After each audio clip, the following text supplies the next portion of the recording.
Yep, what's good people? We are back for another Wednesday, and I have a fixed computer. And man, I tell you what, it took me 4 days to get this thing uh back in the correct fashion. And when I tell you, I had to go and start using MS-DOS prompts and put in script, and it was bad. It was bad. I had to delete a lot of stuff off of it, put things back on, and it took me all day to do it. So yeah. James, I gotta pop real quick. I'll be back. All right, I got you, Deuce. I got you. So with that being said, let's excuse me. Let's hop into it as always. Let's run around the room, see how everybody been doing. Wig, we'll start with you. How you been doing this week, bro? Hey, every week is a good week, man. We can always be doing worse, so I thank God for my problems. So you're right. Lynn, how about you? So far, so good. You know, I like a short week. Always feel more productive when I'm working 4 days instead of 5. So can't complain. My bad. That was me. No problem. That was me.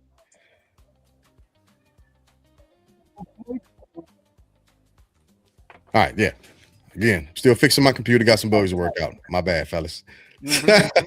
My bad. So short week. How you got a short week? Monday, I didn't work. Did you work Monday? Oh, that's right. I don't. You forgot already? I did.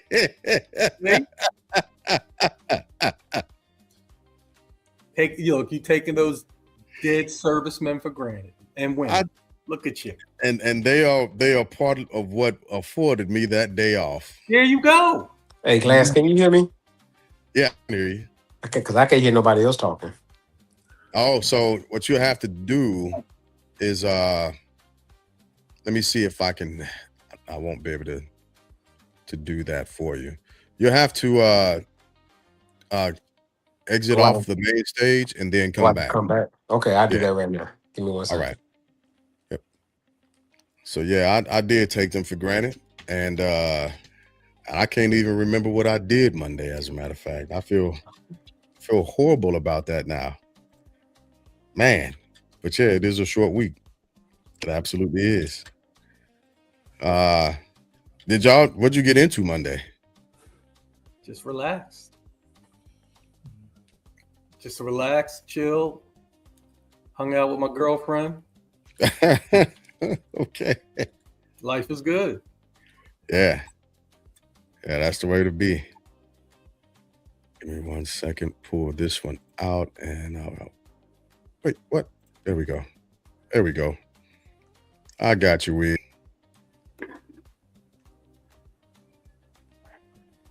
Wig using that Obama internet.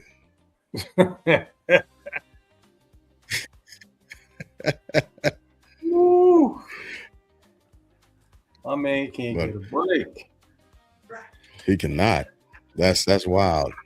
So just relaxed.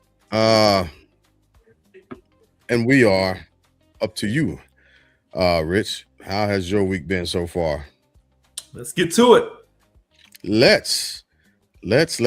So this evening, I wanted to jump into. Give me 1 second. There we go. I ended up hitting something I didn't need to. I wanted to get into something that we touched on. Yeah, we try to go back out and then come back on.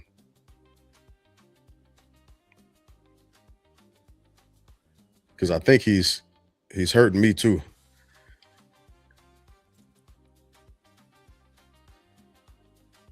Pull him out. He's hurting me with that too. So it's StreamYard updates, man. StreamYard updates. There you go. Now you look like you're working a little bit. Look like we're cooking with grease, Wig. How has your week been? Hey, like I said, it's been a good week, man. I was gonna lie and say I'm sorry to hear about Pam Bundy, but You want Hey, people to say good. You want people to say good things about you when you're sick and when you're gone. Do good things when you're alive. yeah, yeah, that's So, part of it also. so I'm praying for the hospital. Damn, Man, cold Come blooded. on, Mr. Wig. Now, come on, Mr. Wig. God, she wasn't in there long enough for you to Well, hang up. I'm praying, and that go for Mitch McConnell too. I'm praying for the hospital. Wow. Okay, Mr. Wig. All right. Hey, Listen, we don't want no one to have cancer, them or their family members, no matter if they're our enemies or not. Let me ask you a question. How many lives you think she affected by the things that she did? That doesn't matter. I don't Oh, it want anyone. don't. It don't matter. It does not because Oh, well, hold say it on. don't matter to you. Well, wait a minute. Hold on, Mr. Wig. When it comes to righteousness, whether you're my enemy or my foe, or my friend or my associate or family member, I don't want no one to have to battle cancer. Period. And that's our downfall because we care more than they do. No, that's not our downfall. That's the righteousness that God gave me. That's all. Oh, okay, Nothing more, nothing less. okay, you okay? I like that for you. Okay. I Okay. like that for you. I'm not gonna sit here and tell you I'm gonna be praying for her. Okay. All right. and I'm with you on that. I was talking to Maya last night, as a matter of fact. It was last night or this morning. I can't remember. They tend to run together. But what I have to say is, um, one of my pushes against assimilation, and I put this in the text thread, is I'm not going to assimilate like them because I'm not a savage, and so I can't assimilate into savagery, right? And the reciprocity that you have to have. You know what? I'm gonna come back to that. I'm gonna come back to that because this topic actually kind of deals with what we're talking about here. So I'll come back to that. But tonight we are talking about the NAACP, not the NCAA, which I accidentally typed. I don't know what. Well, it was a Freudian slip. But the NAACP out of bounds boycott. And I have the actual website, NAACP's website, pulled up. And what I want to do before we jump too far into it is I want to actually read what their website says their aim is, right? That way we don't have to well, it's not us so much, but there's no guessing, and the audience can hear and understand what the NAACP is pushed as well, and we can navigate it from that space forward. So I am going to add the NAACP's actual page. This is their website, and I have their the out of bounds information pulled up as we can all see.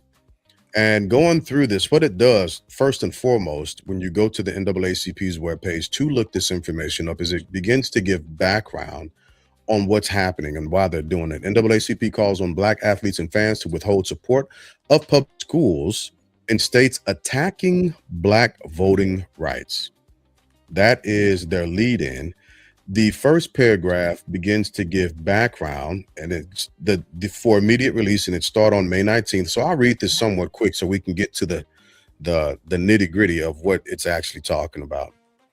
All right. So Washington, the NAACP today launched the Out of Bounds campaign, a national call of for Black athletes, families, fans, alumni, and consumers to withhold athletic and financial support from public universities in states that have moved to limit, weaken, or erase Black voting representation in the wake of the Supreme Court's 6-3 ruling in Louisiana versus Calais, which gutted what was left of the Voting Rights Act.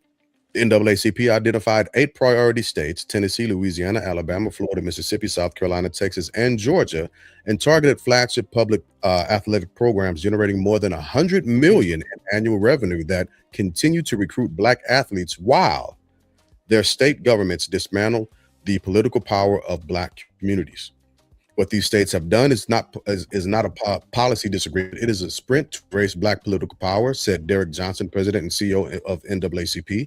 These actions happen in days, in some cases in hours, of a Supreme Court ruling that gives extremist lawmakers a playbook to erode the Black representation. The NAACP will not watch the same institutions that depend on Black athletic prowess to fill their stadiums and their bank accounts remain silent while their states strip Black communities of their voice. Out of bounds is our answer. We are naming the contradiction, and we are calling on Black athletes, families, fans, and consumers to act on it. The same power that built these programs can be redirected, and it will be. And that's the background, and I will go to, let me find my place again, because I had it pulled up exactly where I wanted it to be. Okay, it is, okay, here we are. I started this paragraph. This generation of Black athletes understands something that those who came before them were never afforded the chance to say so plainly. Your talent is yours, and so is your community's political power, said Talik McMillan, National Director, Youth and College Division in NAACP. These are not separate issues. The state that is working to erase your grandmother's congressional district is the same state whose governor will stand on the field and celebrate your touchdown or game-winning shot. We are asking young people, recruits, current athletes, fans to see that connection clearly and to action on it. The Out of Bounds campaign is about redirecting what has always been ours, power and perseverance. The campaign issues calls to action across 3 audiences. Black athletes and recruits are asked to withhold commitments from targeted programs to ask coaches and athletic directors where their universities stand on voting rights and to visit and seriously consider HBCUs.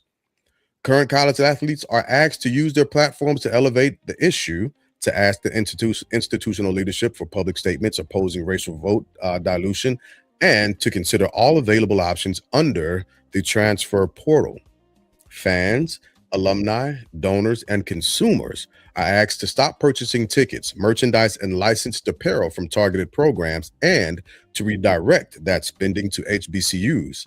Their athletics programs, scholarships, funds, NIL collectives, bands, and alumni foundations.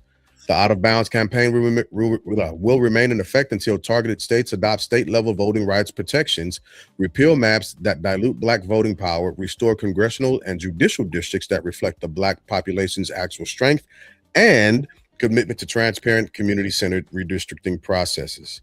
Our sentiment is clear: no representation, no recruitment, no revenue.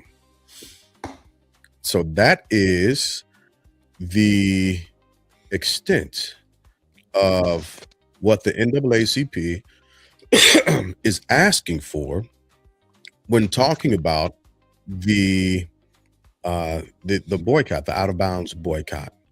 So the question that I will have for the panel, and it's generally the one of the main things that's argued about this whole thing is, and I'll start with you, Rich, on this.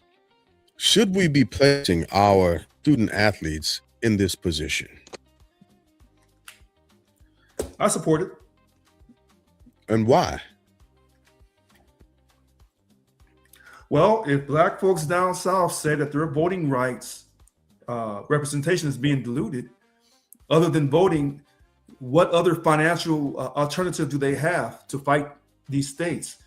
Well, one way is through the Black athlete. And you said $100 million, so that should make some type of difference. And so, yeah, I don't see anything wrong. I support this the way I supported Colin Kaepernick taking his knee in the NFL.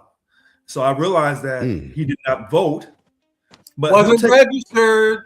Was not registered. There's that Gemini me coming out. So he wasn't registered to vote. So that was wrong.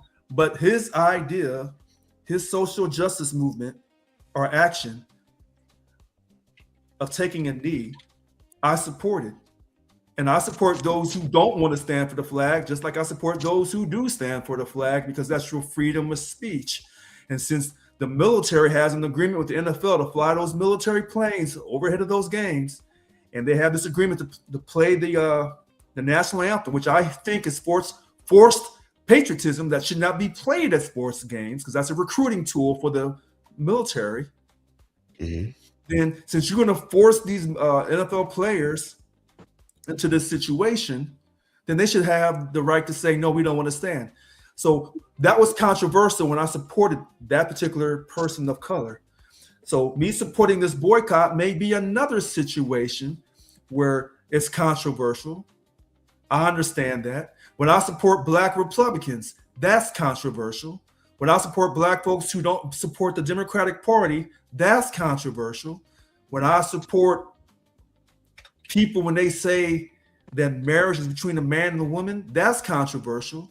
When I say that boys born boys who want to be girls should not be able to participate in girl sports, that's controversial. So when you say things that are controversial, which probably this is one situation, the boycott, Black athletes boycotting the SEC, the question comes down to this. If Black folks in the South and in the North and the East and the West are saying that this is horrendous what the Supreme Court has done, which I don't find nothing horrendous about it. It should have did it back in 2013 and gotten it over with. But if they say it's this horrendous and we must take action outside of voting, well, this is a certified financial action that can make an impact. I stop there. Okay. Yeah, let's Lynn, where are you at on this?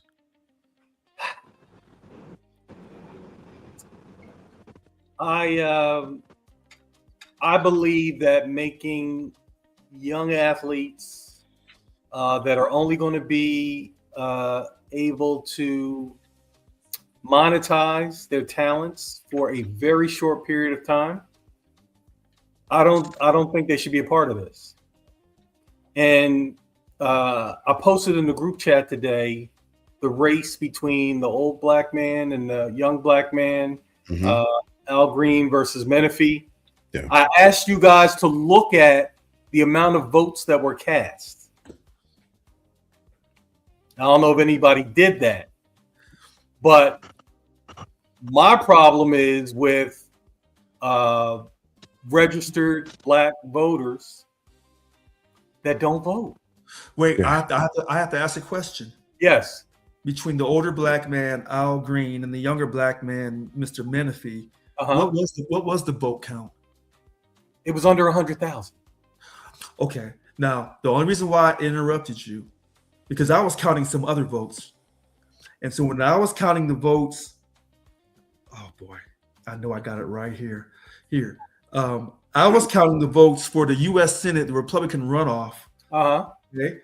Yep. So what I counted, oh God, let me get to it. Was hundreds of thousands of votes. Right. But what I was really trying to count, oh man, this is burning me up because this was so important. That the total was 900,000. Now, the total for the Democratic primary between Jasmine and James, that thing was over 2.2 million. Not votes. Oh, yes. No. Okay, so let me go back because I have it typed out here. Hold on. No, anyway, my point is this.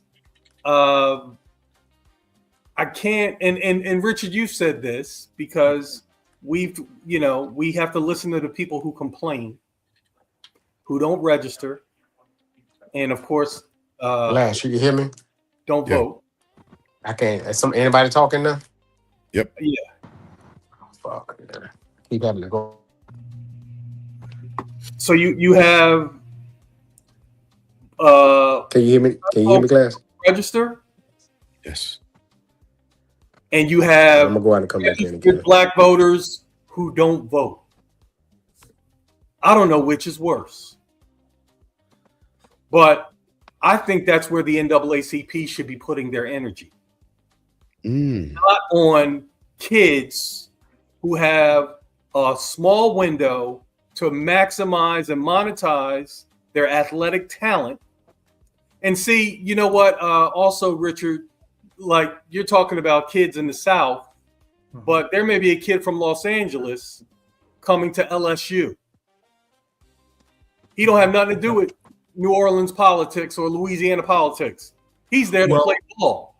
So I want to go back to something you said about the low black voter turnout, because I always said I wish a few months ago when that happened with Jasmine and James, you hadn't have told me that, because that really got me going. So I'm gonna go back, and I went back and I counted 2026 March, Texas Senate primary.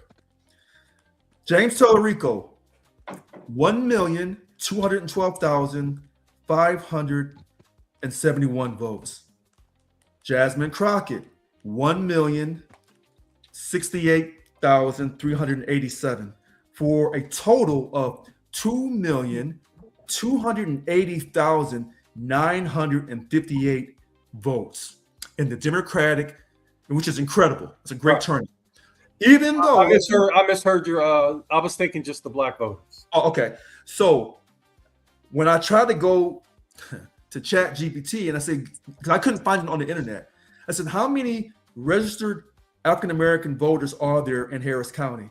Then it says, based on the voter file demographics, the best scenario, because there's no straight answer, the best scenario is between 500 to 650. 500,000 to 650,000 registered Black African American voters in Harris County, because apparently Harris County has roughly 2.6 to 2.7 million registered voters total, and allegedly Black residents make up 20% of Harris County. Allegedly, most of that is Houston. Okay, all right, so the Republican runoff, they only produced, they didn't produce anything like, they produced the winner Paxson, 885,000, Cornyn, this is at a 99% or 98% turn in, 501,725. They had a total of 1,387,674 total votes. Right, but what you're doing is you're comparing the runoff to the primary. Ah, okay. So now, when they primaried, it was three of them. Don't forget. Right, Wesley Hunt, and those two guys. Right. So what I'm trying to think is, because I don't think Wesley Hunt carried that many votes in that primary. I can try to look it up real quick. He didn't, but I would wager that the turnout, the amount of votes total for the three of them was more than the runoff. Because the runoff had this year, it was early voting for it, but don't forget, or not forget, but unlike other years, there was no early voting on the weekend. Okay. So the last day for early voting was Friday. So you miss Saturday, you miss Sunday, you miss Monday, and then you roll in on Tuesday. Now, another thing that you may not be aware of that happened with the two Black candidates is because when they redrew the district, it went from all Harris County to Harris County and Fort Bend County. Well, around 3:40 in the afternoon, all the machines in Fort Bend County went down. All of them. Software glitch. So, check this out. The only way to extend the voting hours is for the Republican representative and the Democratic representative to both agree to the extension. These are runoff rules. Guess who showed up to the press conference to say, leave the polls open later? Guess which party did that? Oh, it wasn't the Republican Party. It was the Republican dude. Wow. Wait, what? Guess who didn't show? Not showed up and said no, but didn't show up at all. Don't say the Democratic. The Democratic representative. Look at y'all Democrats. For, the black on black crime of Menifee versus, because I think I told you this, the only reason why they're going against each other is because they the districts. Yeah. Menifee was District 18, which belonged to Sheila Jackson Lee. So Sheila died, then her replacement mayor Sylvester Turner died. So now you have Christian Menifee. So check this out. Green was in District number 9, which when it got redrawn, he was pushed out and was forced to go against the Young Thunder that he was told he needed to pass the torch to. So I want to go back to this because I'm asking ChatGPT, and it still says the Republican primary turnout was 2.2, the Democratic primary turnout was 2.3. What I'm simply trying to say is with the low voter turnout by African Americans, if they turn out in November, especially out of Harris County, James Tallarico will be a Democratic senator. Right. Do you have any confidence that they will? Wait a minute, hold on. So I'm going back to reinforce your point about the black athlete, because you said the NAACP should focus on getting black voter turnout, and I have written down registration. Correct. That's where they should put their energy. Registration and turnout. So what I wrote down here is very interesting. I said that financial equals voting in regards to power. So you got to have voter registration and voter turnout for African Americans. That's through the voting of the ballot. And then the only thing that can kind of equal that is a boycott financially. So these two can kind of run together. So the same thing when Dr. King and them down in Alabama said, we're going to boycott. Oh gosh, I'm trying to go back to the Selma boycott, which when they did that massive boycott. The bus one? Yeah. Montgomery. So when they did that massive boycott, that was a sacrifice by the entire black community down there. And the white people said, well, you guys can't hold out for that long. And they said, we'll walk to work, we'll do whatever. That was a massive situation. Yep. But that took a sacrifice from the entire black community, not just by, certain types of black folks. Because segregation in the South was aimed at all black people, not just a certain type of black person. Mm-hmm. So we look at this situation with the boycott. The same thing when they did the boycott of Target. I thought that was probably a pretty good idea. My thing is, this is even stronger than the boycott of Target, because you're talking about taking athletes, not just from the schools, but affecting those contracts, those TV contracts. So when you put the best athletes in the SEC, I mean, some of them go to the Pac, that Big Ten or whatever, mm-hmm. But a large percent of high quality African American athletes are in the South, and they go to the Southern schools. So when black folks say, hey, you are minimizing our representation here in the South in these Southern states, but yet we continue to send our children to your schools that bring in this humongous amount of revenue, particularly football. Football's a monster. Mm-hmm. Yeah, I think it's over 100 million. Yeah. So not at every school, but at the big schools, yes. No, listen to this. This is where it gets me, and I'm not going to get worked up tonight. Because hold on. Give me a second, because I wanted Lynn to finish up, because we got to push that down to Wig and Brooks as well. That same question, because I see where you're going, Rich. I see exactly where you're going with this, but I wanted Lynn to be able to finish up on this point. Sorry. Yeah. So what I've done is I've asked myself, if my son had elite D1 talent and wanted to go to LSU, and you got Southern and Grambling and other HBCUs in the vicinity, I'm going to want him to go where he's going to get the most shine, the most exposure, and the most income for his talent. Because if he's got elite D1 talent, that's where I'm going to push my son to go. And if that's where I'm going to push my son to go, how dare I ask someone else's son to do something different? That's the approach that I take with this. And I've spent the last few weeks talking about energy, because energy is a big deal that people overlook all the time. And the NAACP, who's been quiet for a while, they've been quiet. I haven't heard much from them, but here they are. And also understand that these young athletes have family and they got agents. They got agents out there, looking for the best deal for them for this 1 to 4 to 5 year window that they have to make this money in the event that they don't graduate to the next level, which is the pro level.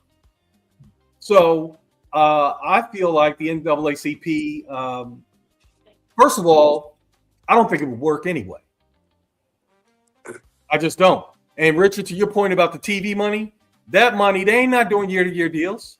They doing decades-long deals. That's true. So the whole time I'm in school, the TV deal ain't going to change because I went to Grambling instead of LSU.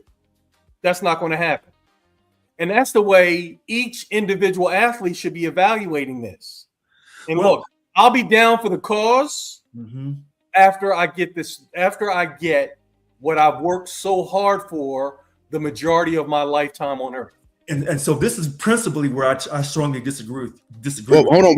We'll jump into the disagreements in a second, because we'll jump into the disagreements in a second. Go to Brooks, Glad. All right, Brooks, what is your take? Should our student athletes be involved with the voting rights fight? I would say I would let them choose, but this is exactly the reason why everybody should have a voter ID law right there. Then you can choose. And if you're an athlete in the South, why would you give a care like what laws were there? You're going to play ball, period. And they're not going to be like, no, I'm going to choose Grambling over LSU. Or no, I'm going to choose Grambling over or Alabama. Or no, I'm going to choose Lane over freaking Georgia. Not a chance. It's ridiculous. You know, like the ideology that like, wait, you have a better chance to get into NFL if you choose Lane over Georgia because of some voting. Not a chance. It's unrealistic. No, they're not going to do it. I'm a Buckeye. Oh, the Ohio State University. It's not in the South, but sure as hell, I'm not going to go choose. You know, I'm trying to think of another school over Ohio State. They might choose Ohio State instead of LSU because of this situation. They might. The Big Ten can benefit. And if I'm recruiting at the Big Ten, guess what I'm going to bring up? Yeah. You want that pressure, young man? Do you really want that pressure? No, I'm in the living room with a young man. I'm in the living room with his mama. No. Buddy, I'm a Buckeye because I'm from Ohio, right? You know, like I want to stay close to home because you know who? Mom is why I chose Ohio State. Okay. And you know, whether dad has great influence or not, mom has the influence, and that's fact. Sure. You know, and if they're from the South, and 9 times out of 10, unless you're an amazing recruiter, you're going to stay kind of close to home. I know so many athletes and friends who could go anywhere they want or could have gone anywhere they want, but they chose to stay close to home because of mom. And it doesn't give a crap about voting this way or voting the other way. And think about it. You're never going to hurt the South in money. The ideology of that is utterly insane. Why? Boosters. The boosters at Georgia. The boosters at LSU, the boosters at Ole Miss, the boosters at like anywhere. Like look at the schools: Ohio State, Michigan.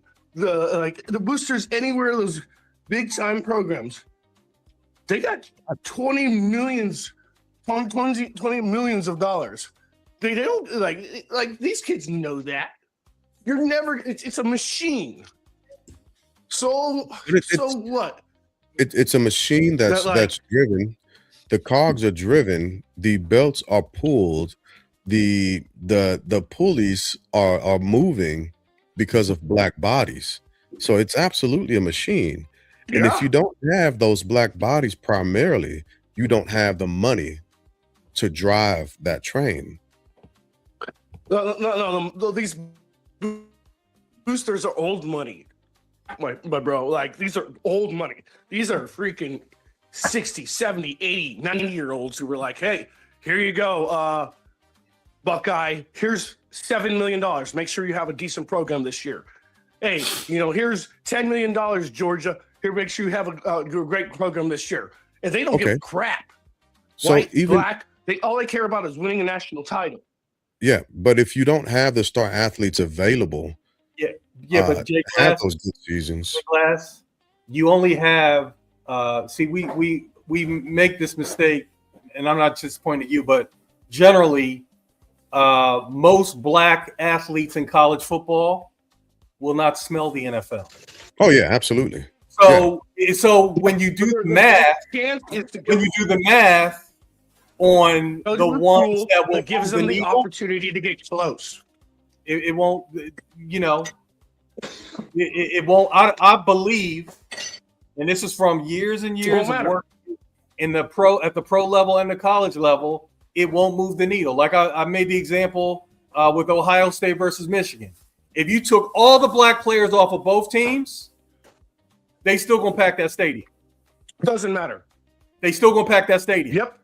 There's still gonna be 110,000 screaming white folks in there because at Ohio State they're screaming for the name on the front, not the name on the back. Okay. And the only thing they care about is it's a machine. Look at how many. Good example is look at how many Ohio State wide receivers, throughout the past 10 years, flooding the NFL. They're all pro. They're all first team All-American. Look at Jackson Smith and Juba, Marvin Harrison. It's a machine. It's not a system of white or black or I was oppressed or poor. Half of those guys come from the South. Right. Well, let me ask you. Let me ask you, the panel, and I'll ask this because we do look at things when it comes to sports, and this is where I begin to pivot towards the cons, in an aspect of showing up for a couple of years so that you can get noticed and picked up by the bigger leagues, with the promise of more money. But are we looking at short-term gain or microwave satisfaction and forgetting about the actual community at large in the end? Yes. And so that one of the things that we are okay with, because these are going to be voting. These are voting adults essentially as well. They're student athletes, but they're still. About your Ohio, for example, when you get a big contract. Again, I'm a Buckeye, so I'm biased, right? And you get a big contract, let's say at Florida. Who gives a crap? You know what? I can get a chance to go to NFL as a wide receiver. Great. And then then I can take care of Ohio when I'm older. Right? It doesn't grip. Nobody gives a crap about voting in any way when you're that young. When you have I don't know. I don't know if I can say nobody cares about voting. I would say the great majority, especially if you have that kind of talent, don't give a crap about voting for one way or the other. When you have an opportunity to go to a big time school, and then with that big time school, it gives you notoriety to get landed by one of the 16, 17 teams in the NFL. 33, no way. I don't give a crap. Hey, you know what? Let me tell you something. And I promised myself, I said, I'm not getting worked up tonight because people show their true colors over a period of time. So here's my thing. When I talk to white people, I hope some white people are listening tonight, and I bet they're laughing their tail off, but they can't laugh at me. I'm gonna tell you why. When white people tell me, Richard, the reason why your people came over here is because black folks in Africa, Africans sold other Africans into slavery. And I said some of that happened, but some of it was just Europeans came down and the trade got so tremendous that they started taking. They said, yeah, but initially, when we came to your country or to your continent of Africa, to those different African countries, there were Africans who were willing to sell other Africans to make money. I said, okay. Then, hold on. Then when I come into today's society, rappers are creating derogatory music to chase money. They don't care about the consequences. They don't care about calling each other the N-word or demonizing black women because they come from black women. But in order to chase money, to feed their family, then they will call each other the N-word. No other group of people do that other than the black community. We call each other the N-word. We demonize our own women. the mothers who gave birth to us, we demonize them. Now, let's go to the third thing. When drug dealers telling me, hey, man, I'm just trying to make mine. I'm trying to take care of me and mine. So regardless of the consequences, regardless of the destruction of the African-American community, you're going to sell drugs. And then finally, we come to this. When black folks tell me I don't have to be a black Democrat, I can be a black Republican, I can be anybody I want to be, and I can vote for anybody I want to vote for. And I don't care about the black folks criticize me because we don't have no black community anyway. When I hear everyone talk tonight, you're verifying all these things that I've witnessed or I've heard from. And so at the end of the day, if it comes down in this capitalist country of money and you have to monetize, hold on, I see you shaking your head. You have to monetize your athletic ability.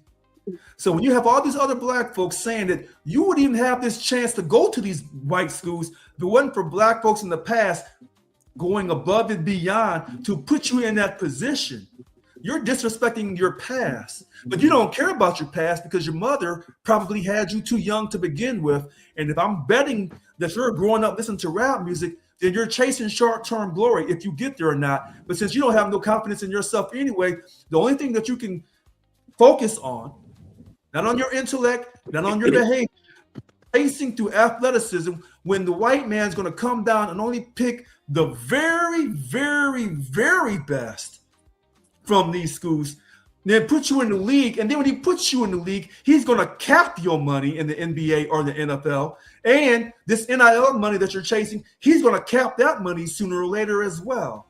So when I hear all this stuff talk, all these people talking, then I have to agree with my white friends. You black folks, you'll never get your act together. We don't have to ever worry about really changing, because you guys will never work together. So don't look at the Mexicans and see and figure out how they're able to come over here illegally or legally and work together and accomplish things. Don't look at the Vietnamese, but they come over here legally or illegally and work together and get businesses and create districts. Don't look at the Jews.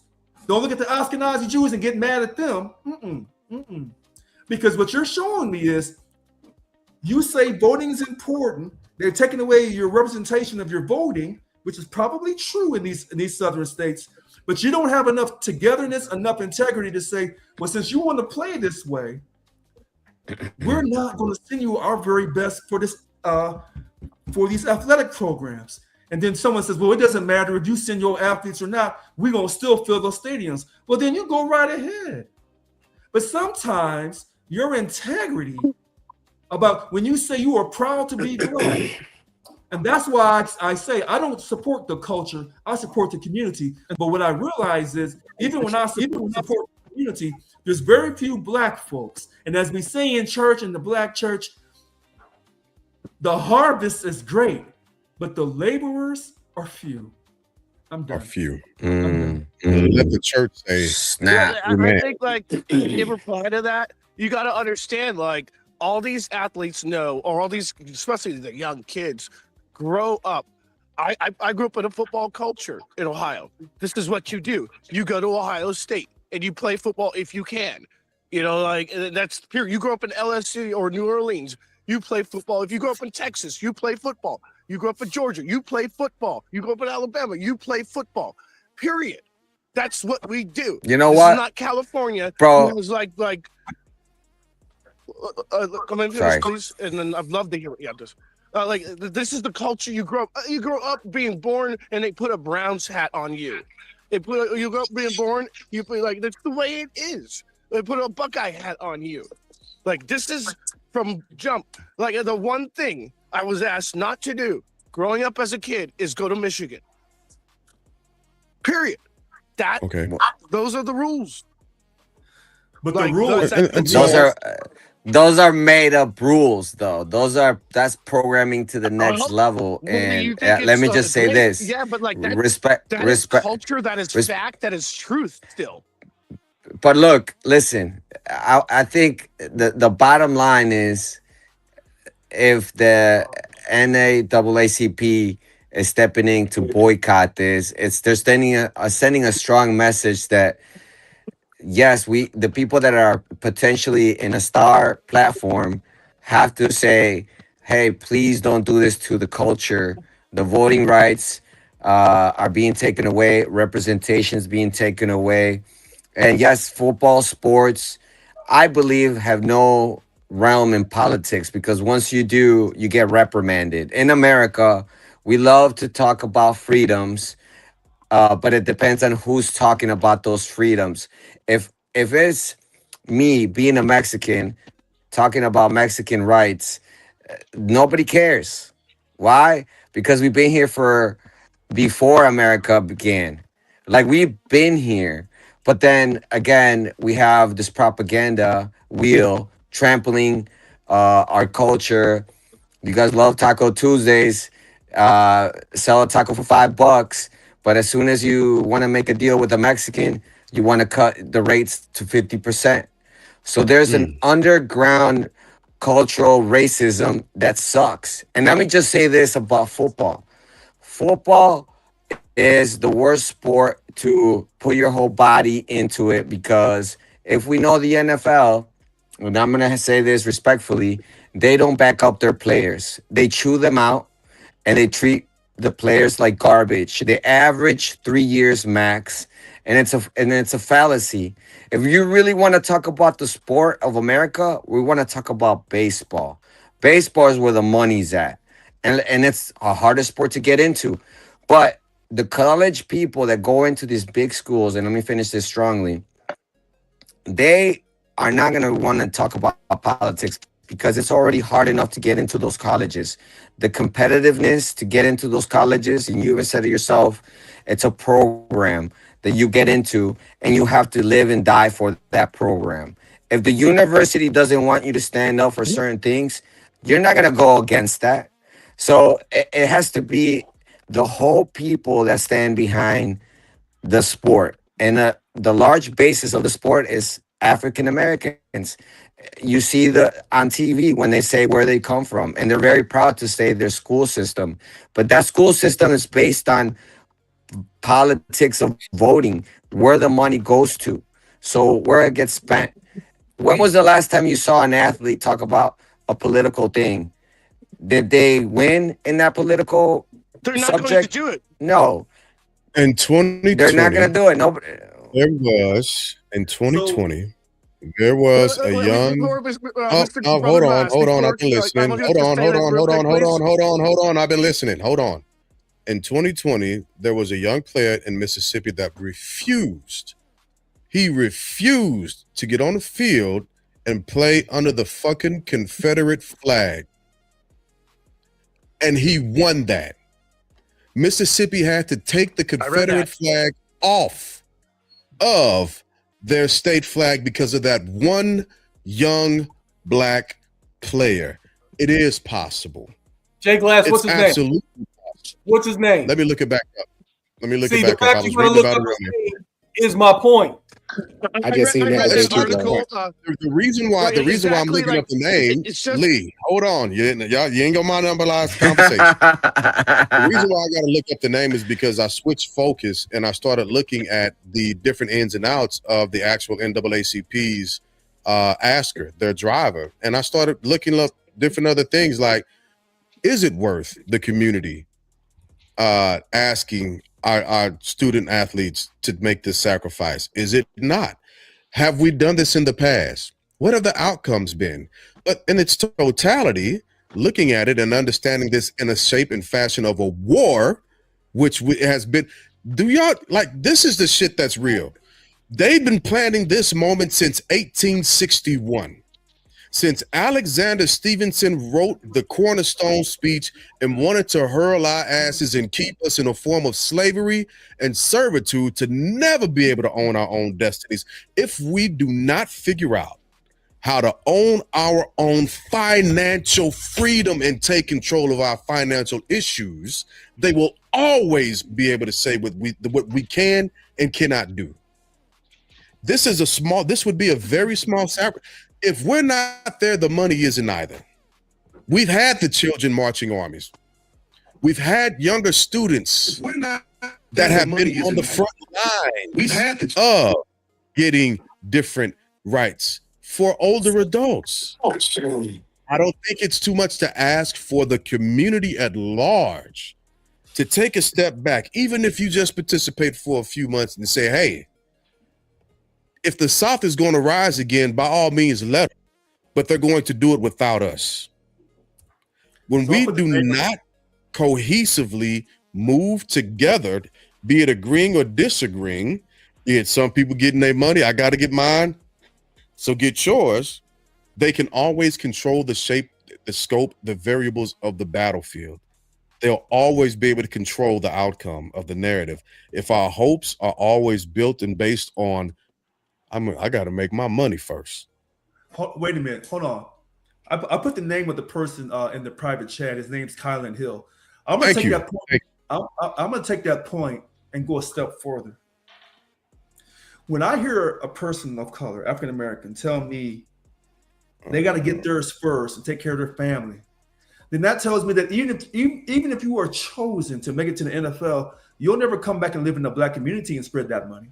And then most likelihood than not, when you play in the NFL, the NBA, after making all those millions, after you pay taxes, you still won't have nothing to show in 10 to 15 years.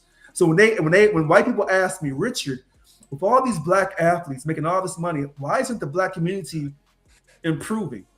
Because they had to get theirs, and they come from a short-term mindset, and they don't come from a mindset that Mexicans have, the Vietnamese, other Asian groups have, definitely not the Jewish community.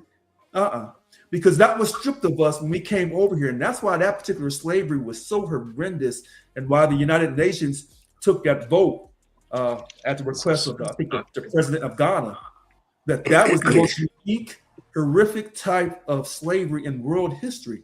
But of course, America, Israel, and Argentina said, no, we don't agree with that. But now let's get back to this thing about this money, though.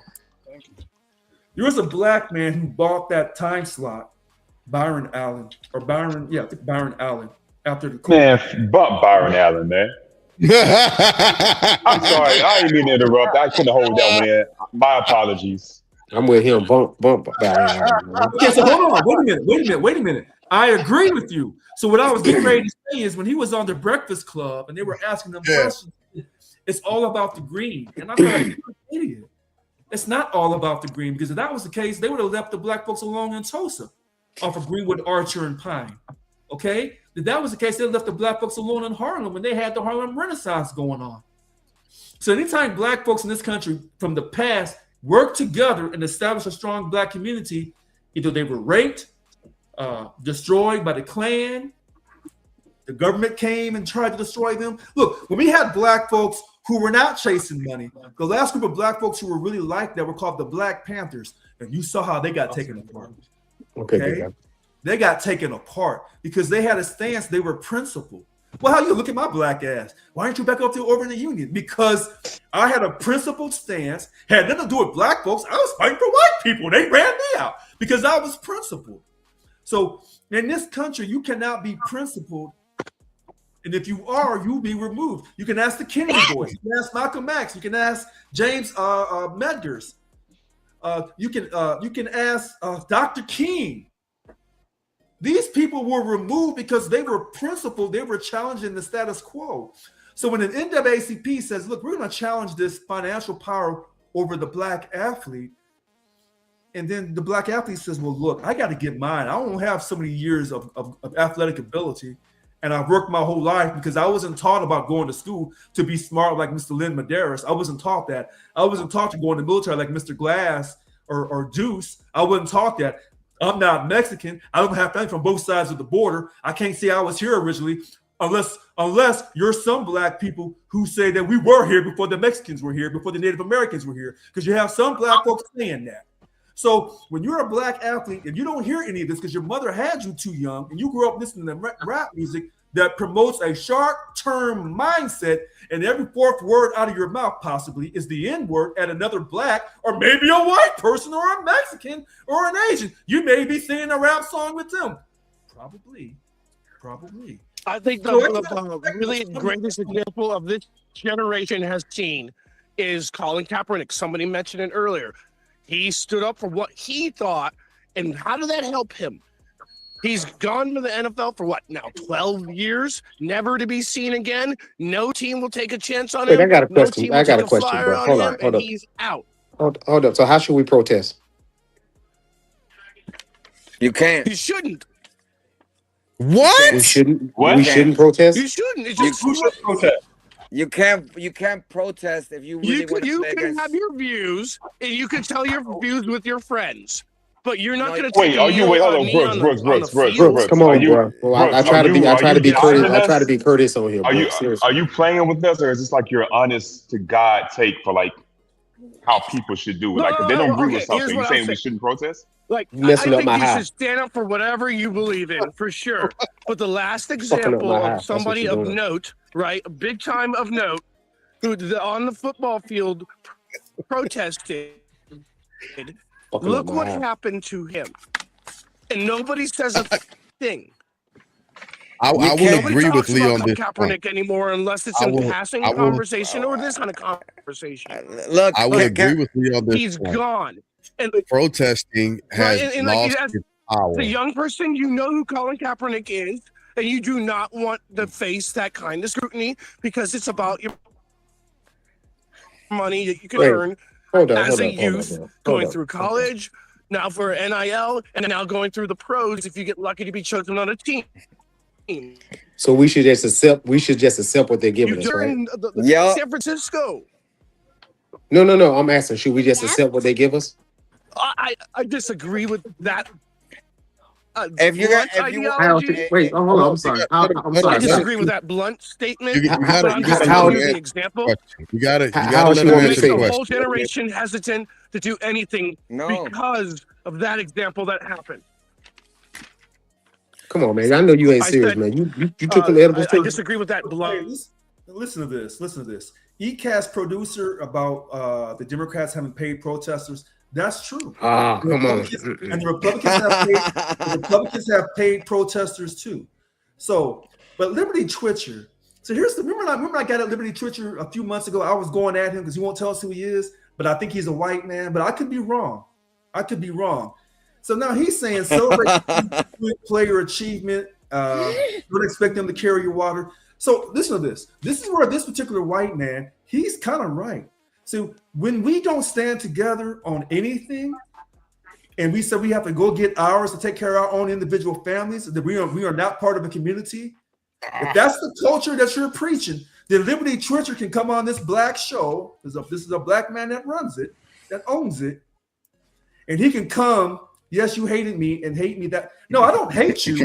But I simply said, because I know how to call people out. What I simply said, Liberty Twitcher, is when you say things, I want to know what your name is because I'm not in no fake name.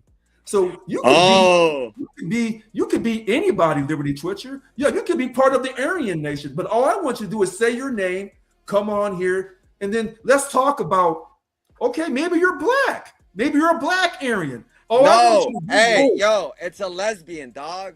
Fuck that shit. Okay, well, we don't want to be sexist or gay phobia against gay people. All I'm simply saying is, when you come on and say things, show us your sincerity by coming on, giving us your real name, and then some of your thoughts and opinions. I'm probably the one person that's going to probably agree on some of the things that you say, but I'm also going to ask you about your sincerity. Because when me and Lynn Medeiros argue, that means being sincere. Yes. Sincere. You're referring to me. I apologize for dropping. All I was saying is like the example of the youth is looking at Colin Kaepernick and they're like, oh, I don't want that to happen to me. So I don't know if they were referring to me or whatever. He was referring to somebody else. No, Lee Brooks. Hey, gentlemen, I have to step away. Okay. I won't stop the stream. By all means, continue. I just got to run out for probably 5-10 minutes, and then I'll be right back on. So y'all push on without me. I don't want to cut it. All right. Wait, so let me ask a question, Brooks. Yeah. So was Jason Dart wrong for what he did? Oh. Wait. All I heard is was Jason Dart wrong for what he did? Can Yes. you enlighten me what he did? I maybe I missed it. Where he went and introduced Trump at a rally? Ah. Was That he don't wrong? matter. That don't matter. You were interrupted. I said when he went and introduced Trump at a rally. I didn't know what he still don't know what he did. That don't matter. No, he's not wrong for what he did. But Colin Kaepernick is. Like you could like as a young person. No. But is Colin Kaepernick wrong? That's apples and oranges. Yeah. It's because Colin Kaepernick. He stood in your choice. Colin Kaepernick was an average player. He was an average player, and that's the bottom. So what is Dart? Hold on, I'm sorry, my man. What is Dart? He's a little bit above that. No, Dart been to a Super Bowl. What? I don't know. Did Dart go to the Super Bowl? Let's be clear in their career. As a player, right. Dart player. He's 100% right. Colin Kaepernick was a Super Bowl play, and Jackson Dart is nowhere near the Super Bowl anywhere. Yeah. Apples look 6 and 7. 6 and 7. It's right there. Either way, the guy played himself. Both made choices. Yeah, you talk about the politics, you get shafted. Zoe, once you color yourself as someone who doesn't, no, you're gonna have a standard. Keep that standard, brother. Look, it's the bottom line. You're gonna have a standard. Keep that standard. If I'm gonna be playing a sport, look at what Jordan did. Michael Jordan. Right. But we're talking about football. We're talking about football now. Either way, in the sport of football, who dominates the sport? Who's paying the checks? So they were both quarterbacks, though. But who's paying the checks? Who signs the checks? The owners. We're not talking about the check. We're not talking about the check. We're talking about two people that made a political statement. But you're saying one is right and one is wrong. They're both legitimately neither or. It didn't pay into the effect of changing the paradigm, right? Did they change anything? Let me ask you a question. Who was trying to change the paradigm? Well, who are you talking about? Kaepernick? Who was trying to change the paradigm? Okay, you're saying these guys are speaking up, right? And they're speaking up about something. Why did Colin Kaepernick do what he did? Take the knee down? Protest police brutality against. Okay, and why did Dart do what he did? What did he do? This is my point. He plays in a let's say he's in a business that's basically 70% African American, and you know how African Americans feel about Trump, but then you go and do that, and then and people are not supposed to say anything. So Jackson Dart went to an event that Trump was going to, and he introduced Trump at a rally, which means that he's basically endorsing Trump. So what Mr. Wig is exactly saying, when 70% of the league and most likely 70% of your team are black folks, who we're gonna say that 80% of these black folks on your team don't care for Trump. We're gonna guess, and 20% are Republican, the 80% are Democrat. What Mr. Wig is saying to everyone on the panel, where did Brooks go? He logged off. He logged, yeah. He had to go. He's in and out. He jump in, jump out. When he gets hot, he gotta get a drink. Okay. what he's saying is what Jackson Dart did.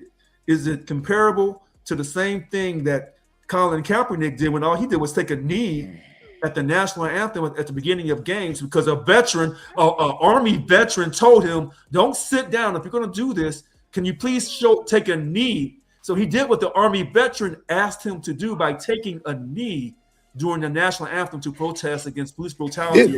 This is like comparing Martin Luther King to the KKK.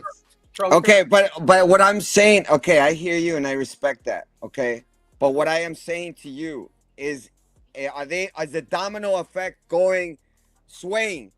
Is it moving anywhere? Do we have movement?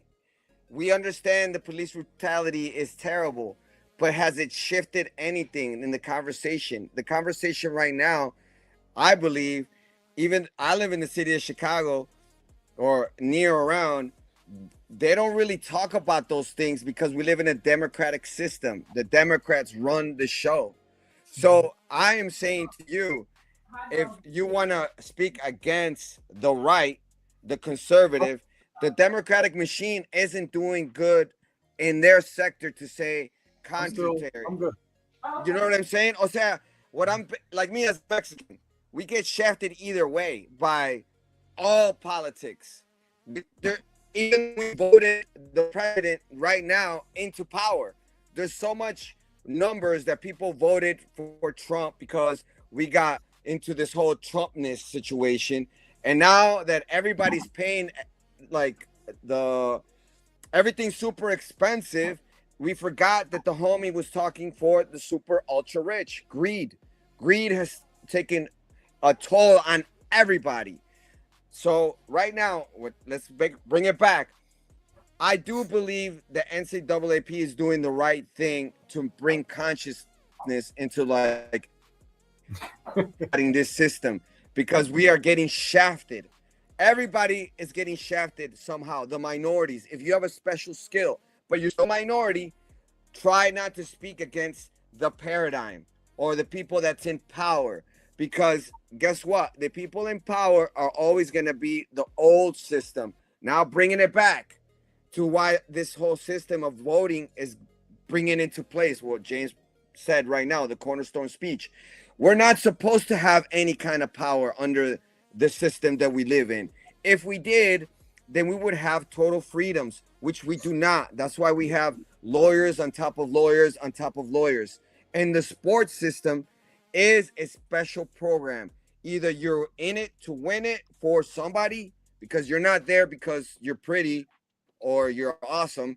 You're there because someone said, hey, this guy's awesome. There's a huge marketing tool system that goes into, if I sign to Nike and I'm playing for the Chicago Bears, shout out to the Chicago Bears, I'm going to do whatever is best for my team, for my boss, right? At the end of the day, who's paying my checks, guys? The NCAAP is trying to get a whole cultural sporting system to be like, yes, let's be like Martin Luther King, or let's be like Muhammad Ali. But what happened to Muhammad Ali? He paid the price. You have to pay the price either way. If you want to be all out integrity, you're going to pay the price. Well, hold on. Wait a minute. So now here's where sometimes us black folks and Mexicans, we kind of cross paths. Yes. When you tell black folks about pay the price, and we look about how our ancestors came over here on that ship, that was the price. Okay. And then we still live to tell about it to this day. That was a price. And then all the lynchings, not even the lynchings from 1877 to 1950, that was a price. So yes, but we're still gonna pay that price. The new generation is still paying that price. But wait a minute, hold on. Don't you think? But hold on. Just like if I say certain words, I'm gonna make a Mexican jump. If I talk about illegal immigration, they coming. They willing to pay the price. Hold on, they willing to pay the price. And I said that's fine. But remember now, every time you and I get in the boxing ring and we sell out, in that boxing ring, because everybody knows you get a black and a Mexican in the boxing ring, you get ready to see something. Yes. So, but we as black people, when you say price, we've been paying the price from the time we left Africa to the time we come over here all the way up to now. I agree. When we asking these athletes to do this, Who got a baby in the background? Me. Okay. So when you asking these athletes, yes, no, it ain't me. You know, these young black athletes, Listen, check this out. Because I always say when people talk and they go along with me, I'll catch you. Because I stay principled. I don't budge off of principle. These young black athletes, you have to pay a price for number one being black in this country. Because I don't care how much money you have. Ask Tyreek Hill when he was down in Miami showing out that fancy car. They yanked his black ass right off that car. They didn't care how much money he had. They don't care about how much he worked to get to the NFL. He was just another black man driving too fast, and they yanked his ass out that car. So these young black athletes, when you talk about, well, I got to get mine, you still a black man in this country. You'll get pulled over justice. Rich. And you know when you got a better chance? When you got money for a lawyer. Correct. But Rich, that's hey, correct. But Rich, I'm OJ. I ain't black. I'm OJ. And I said that tonight I would not get worked up, because at the end of the day, people, regardless of their race, they're going to chase money in this capitalist society. When people come across the border illegally and hurt people who have jobs in this country, they're chasing money to take care of their family back in Mexico or back in China or any other country they come over here. But okay, I understand. But hold on, wait, time out. Let Let me Hold on. finish. Let me Because finish. the illegal immigration is a deadbeat So, horse. so Hold on a don't second. interrupt them. Let them cook, and then you Wait cook. a minute. Okay, all right.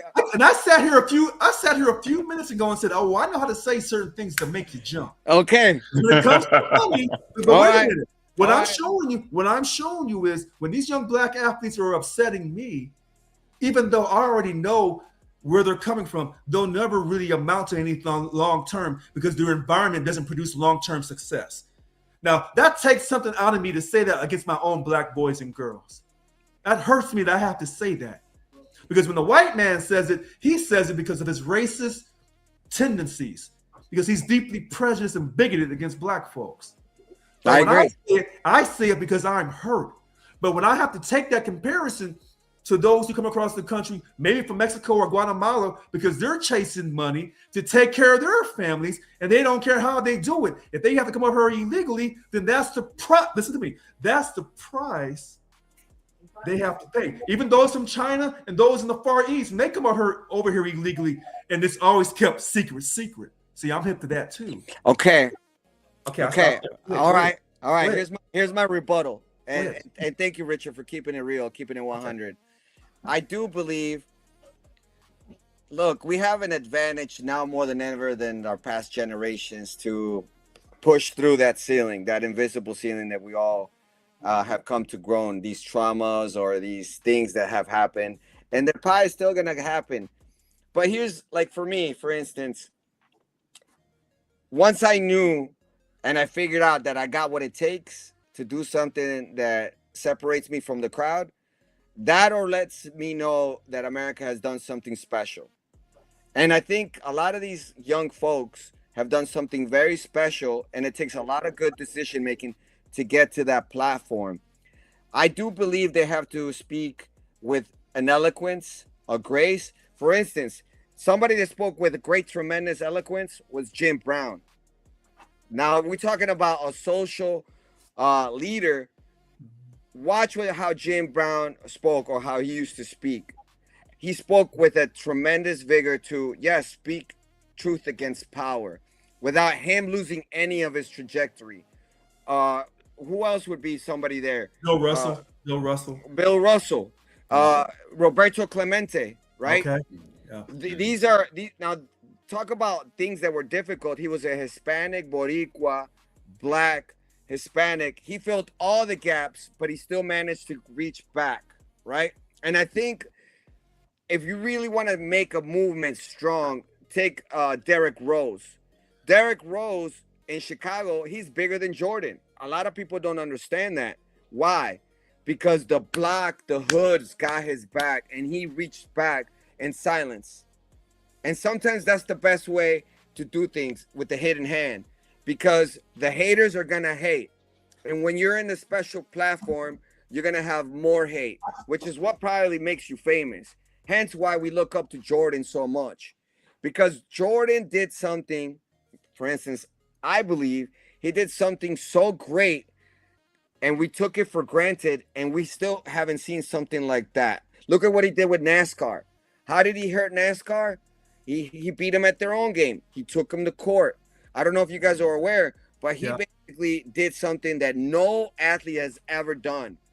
So wait, hey, so check this out. And I want to tell Emmanuel Manny Castro Lugo, I agree with what he's saying, but don't get too fast, Mr. Lugo, because this country was built off of protest. See, it's always fascinating to me when black folks protest, we get criticized. But the last time I checked, when the British or the English came from Great Britain over here, they were protesting King George III. They said we ain't paying no money, paying no taxes unless we get representation. And then they flipped it and said, you know what? Even with representation, we ain't paying you anything. We're gonna take this on our own. And that was their protest, and that protest became the Revolutionary War. So this whole country is based off of protest and racism and sexism and broken treaties against Native Americans and in the American-Mexican War and everything else. Okay, so when black folks in NAACP say, look, let's do a boycott, they didn't say let's get out here and start wilding out and creating violence. They didn't say nothing like that. This is a peaceful protest just by asking young black athletes to make a sacrifice. Now, if someone says, Richard, those older black people, have they made the ultimate sacrifice to ask these younger black people? And the ones who are 70 and below, and I'm in that group, maybe not. But the ones who are 80 or above, who are still living, now that's a little different with that age group because they have made a sacrifice. may I ask you a question, Richard? And I think each generation repeats itself to push back or even protect the ground that the past generation moved the needle. I do believe that every generation kind of repeats the same struggle as our past generations if we don't resolve the things that have been nagging us, right? The constant nag of, yes, we're equal under the umbrella of God, but even that has been shaded gray, right? There's so many different battles in our society now more than ever, and we have to be very delicate for the people that are basically gonna produce fruit for their families, because let's be honest, once these the youth step into this platform, it's a golden ticket for their families. But Zoe, every time we talk about the young people, what's the first thing that comes out of my mouth other than derogatory rap music? I beg them to register and vote, and I beg them to keep Social Security going. I beg them. So yes. I need the young people. And they don't. Okay, fair enough. So I beg them to register to vote. And they don't. Okay, so I continue to go ahead, Mr. Wick. Go ahead. Hey, I don't know how long I'm gonna stay on, man. This conversation is killing me. First thing with the NCAA, I don't mind them asking the college athletes to do what they're doing, but why you ending it at the college athletes? Why not? Why haven't you going at the people that already have money? Okay. Yes, the people that's making movies, the CEOs, and all that stuff. There, everybody should have skin in the game, not just the youngest people amongst us. You're right, Mr. Wig. You're absolutely right. So don't end it there. Don't the NCAA you want to put in writing by the college athletes, because the ones that to me at HBCUs, in my last duty station I was in Tallahassee, Florida. They had some scouts come to Florida State. FAMU is right down the street, and they wouldn't go see them down there. Hold on, Mr. Wig. You have called my car tonight. You are absolutely right. The entire black community, the black actors and actresses. You know what? Because I've been very calm. I've been very professional. But then also, what we were saying about them cherry picking from certain places because this person has talent. Don't they do that with magnet schools? Don't they go to the poor schools and pick out the kids with the best grades and send them to magnet schools? I was a magnet kid. I know. So it's the same thing. It's just getting the fruit a little younger. You know what, Mr. Wig? I don't like to lose arguments, but I've lost because the entire black community, in my opinion, whether you're black Democrat or black Republican, all black folks should be supporting this. Now, if we ask all black people to vote, regardless of their political preference, and I don't demonize people when they vote non-Democrat, because I vote non-Democrat on a lot of different parts of the ballot. We want all black people to vote because we want all Americans to vote because we know the price that not just African Americans had to pay to vote, but women as well. When you say we need the whole black community, those actors and actresses in Hollywood, because they were supporting the Black Lives Matter movement, that political movement. They were talking a whole lot of stuff. But talking about illegal. Listen to this. They were fighting for the illegal immigration, for the illegal immigrants to be treated fairly when they're stopped. So a lot of black folks was putting their necks out there. But now when it comes to really come down to the showtime of the black athlete, see, you say black athlete, that sounds like black entertainer, if you ask me. So you're true. That's true. It just really get me that you have these people that already made their money. I got my money. I'm gonna move on. And, it is what it is. But this whole thing to me is we all know is racism, and this is what I think about what's going on today with racism. Racism is only around because white people want it to be around. Damn. That's why I feel it's around, because at the end of the day, whenever a black person trying to talk about their pain, it's debated.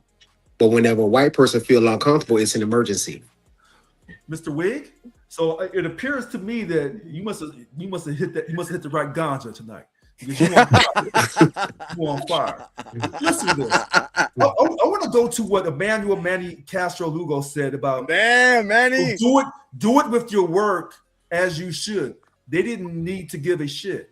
Now listen, just because all the people on this show are successful doesn't mean that the communities that we come from, that those same people from our same communities have that same chance to be successful. So in other words, just because one black person makes it out of the ghetto, and I think of LeBron James coming from the projects, I think about him all the time, because he saved his money without a father in his life. He saved his money. He has shown financial discipline, but he is an outlier. Same for Jay-Z coming out of the Marcy Projects in New York. That man is an outlier. That is not the standard. What's your name? What's your name, sir? Zo? No. We want to talk President Richard Lewis Brown. So, but this is the point, though. That you're making my point. Why are we always judged against the exceptions to the rule? The exception versus the rule. Oh man, I feel like I'm looking at the rules. What are we always focused on? The exception. The exception. So when you say LeBron, get those black folks in those southern states registered and voting. Because when we say LeBron, you got to worry about the exceptional black athlete and take money out of his pocket. Hey, I would not tolerate any hate against the talented and Dr. Du Bois. Nah, I'm with y'all. Y'all right. Yeah, but why can't we do both? So you can do both. Mr. Wick says the whole black community should be supporting this, not just putting the pressure on these young black athletes. Listen to this. These older black athletes who've made all this money, you know what they said years ago? If we would have went to them and said, hey, we need you to sacrifice, they would have said, no, we got to get ours first. And then once they got theirs, now look at them now. You don't see them. So we can start if we're going by the exception, right? If we're gonna be judged by the exception, and the exception is the standard, then why don't we start with Oprah Winfrey and Michael Jordan? Why you don't hear them speaking out? Yes, you do. Like, so because they're the big dogs from Ohio.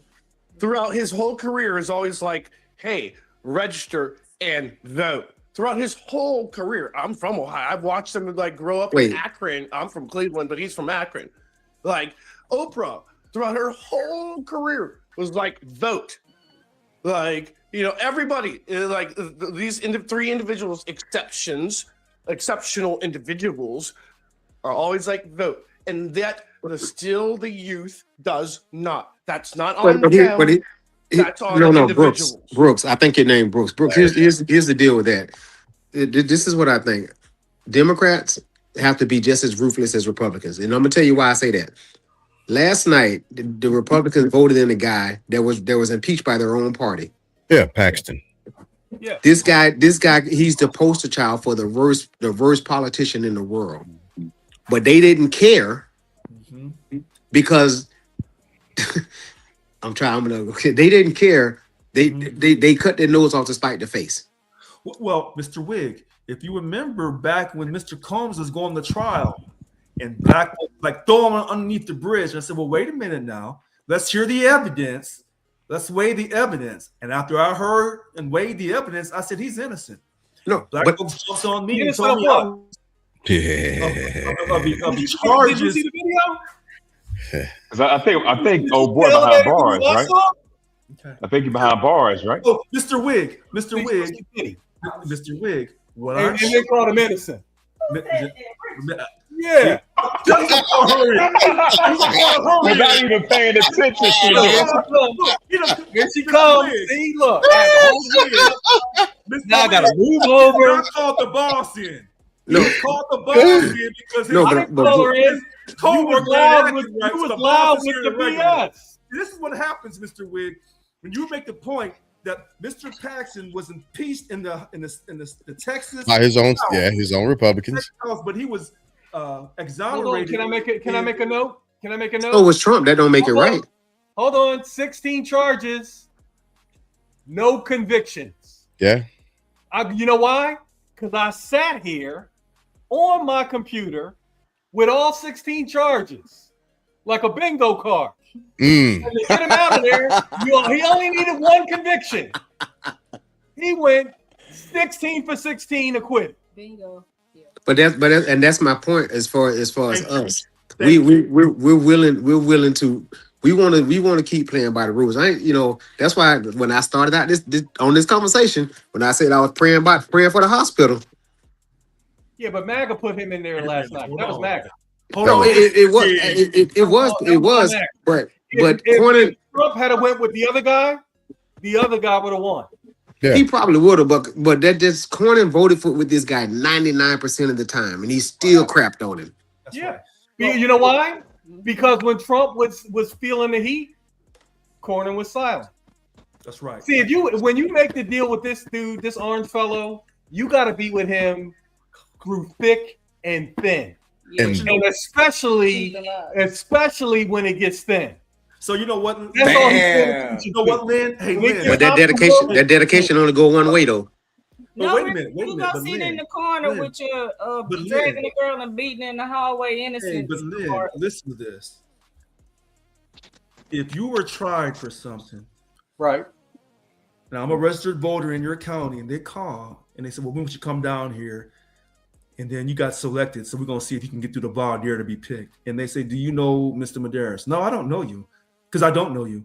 And then they say, "Well, he's African American, you're African American. Do you think you can be on bias?" Absolutely. And so they bring the 25 charges, and they got you on videotape. And then at the end of the jury, they say, "Well, jury, what's the verdict?" And they say, "Well, we think he's guilty, but Mr. Brown says he's not, so we have a hung jury." Because I weighed all the evidence. Right. And guess what they're gonna have after the hung jury, Mr. Brown? Another trial? Right. And you ain't gonna be on that one. You're But not. And then I'm going to jail. So thank you for the delay. Thank you for the delay in my imprisonment. And I'm still going to jail, my boy. So listen Doing to this. 50 months like so Mr. Diddy. So Damn. Mr. Wig, here's what I'm showing you, Mr. Wig, about us from the culture versus us from the community. So when people accuse me of things, I say, well, I'm a registered voter, and I go to my jury summons, and if I get picked, I can weigh the evidence regardless of who the person is. And even if it's an African-American male, I can weigh the evidence. You know why? Because I'm every bit as equal as a white man. See, when I go to these things, I'm just like a white man. I weigh the evidence, and I say, oh, there's not enough evidence to convict. So this is where you find out about people when they talk about they for the community or they're for black people. Because like Mr. Wiggs said, this man, Mr. Paxton, was so guilty that the House Republicans in Texas said, oh, no, you guilty. But the House Senate in Texas said, well, nah. No, but it was the same. See, here's the thing, Richard. It was the same guys. The same guys that impeached them when it was time to convict them, they didn't. But the House is the House. The Senate's the Senate in Texas. It's two different chambers. No. It was still the Republicans got them in that spot. The But they didn't. Republicans. See, here's the thing. They didn't mean to. Okay. Too many of them. You know, when you're trying to fix something, too many of them jumped in, and he ended up in that spot. He was never supposed to end up in that spot at all. Once he was in that spot, Republicans were like, we're not going to convict him. And that's evident when there are 16 charges. So the Republicans in the Senate in Texas said innocent versus the Republicans in the House said guilty. So what I'm simply saying to you, going back to this voting thing and this boycott for the black athlete, it amazes me how white people will say certain things to us, but then we watch their actions. Mm. And then when they say, well, you know, Richard, stop complaining, pull yourself up by your bootstraps, or you're Stacey Adams, take your pick, Mr. Brown, take your pick. I don't want to be prejudiced. So, but when I turn around and say, well, I'm just like you, Mr. White Man, and when I go to the jury and hear the evidence against another black person, I say, well, the person's innocent. And they say, oh, no, you're just saying that because he's black. But wait a minute, I'm just like you, Mr. White Man. See, this is where you catch people at. And this is where I catch people in our own community. And that's why I said I'm not down for the culture. Because all those black boys and girls who were marching the Black Lives Matter movement, were they registered voters? Probably not. But we don't know for sure. Why you say probably not? Okay. Well, if they were registered voters, are they going to these juries? Because all these black I men, would think the people that show up to protest are the same people that show up to vote. Yeah. Because your For the vote most is a part. protest. okay. That you want change. You know what? Listen, when people watch the show and they don't see me get too emotional, and I say, I'll tell you this, Richard. Okay, go ahead. If I was a white man or woman, Okay. and I looked at our turnout, Right. I would say, please. Right. Exactly. I agree with you on They that. got the right to vote. I agree. They don't exercise it. I So why should agree. we give a damn? And Wait so a minute. this is my And I said this is my issue with the whole thing, right? Because I do stand. Now I've got a personal beef with the NAACP since I've been here. I've been trying to get connected with them. It's a whole nother story for another time, right? Are they in Be on Kentucky? that. Same thing in LA. In Kentucky? Yeah. you know what, Yeah. Lynn. See, Okay. Lynn, you got that Southern hate. There you go. I'm just But- asking. I'm trying to get educated. But this is and this is my issue with them because Lynn, you made a perfect point. Where have they been? Right? And it's the exact same thing when it comes to black issues for politicians every 4 years. They space in between. We don't hear shit from them. And here you come. Unless it's to gut something, right? Where have they been? So in a sense, I am very empathetic to saying these kids need to get out here and get on these fields. They got to make this money. You got a window. Yeah, there's an absolute window. However, I'll take a page from the Trumplicans book. They know this guy's horrible. They know this dude is filthy. They know that there's no reason for anybody to introduce $100 billion for a damn ballroom. They know this. They know we shouldn't be in Iran. It's not 200 billion. It's 1 billion. That's what I said. One. No, I said 400 million initially. Now it was 200 million initially. 200 million. Okay. And you ain't got. Hold on. He pulled the Mexican wall card. yeah, You ain't got to pay for it. yeah. I got the donors already lined up Lined up. Yeah. And so with his donors. so what I see. With his What I staff see donors. is what I wish we would reflect as well. There was a point where you couldn't push a piece of paper through the MAGA Republican wall. If it was look at the big beautiful bill. We read through that crap. We knew what was going on, and they still stuck together and pushed it through. We knew it was junk. We knew that him promising senators, well, hey, if they went through your phone records and subpoenaed you, you can get some of this money also. We know that's a load of crap. We understand how they're being bought. We understand how. Lindsey Graham tried to get 500. Yes, he did. Absolutely. 500,000. It was 500K. He tried to get 500,000 because they went through his phone. Yes.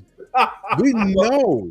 Well, We listen, know and we understand that there's not about to be a deal made with Iran in the next 90 days. We know that we didn't get 90 deals in 90 days. We know that prices didn't go down, but they stuck to this motherfucker. They stuck with him through and through.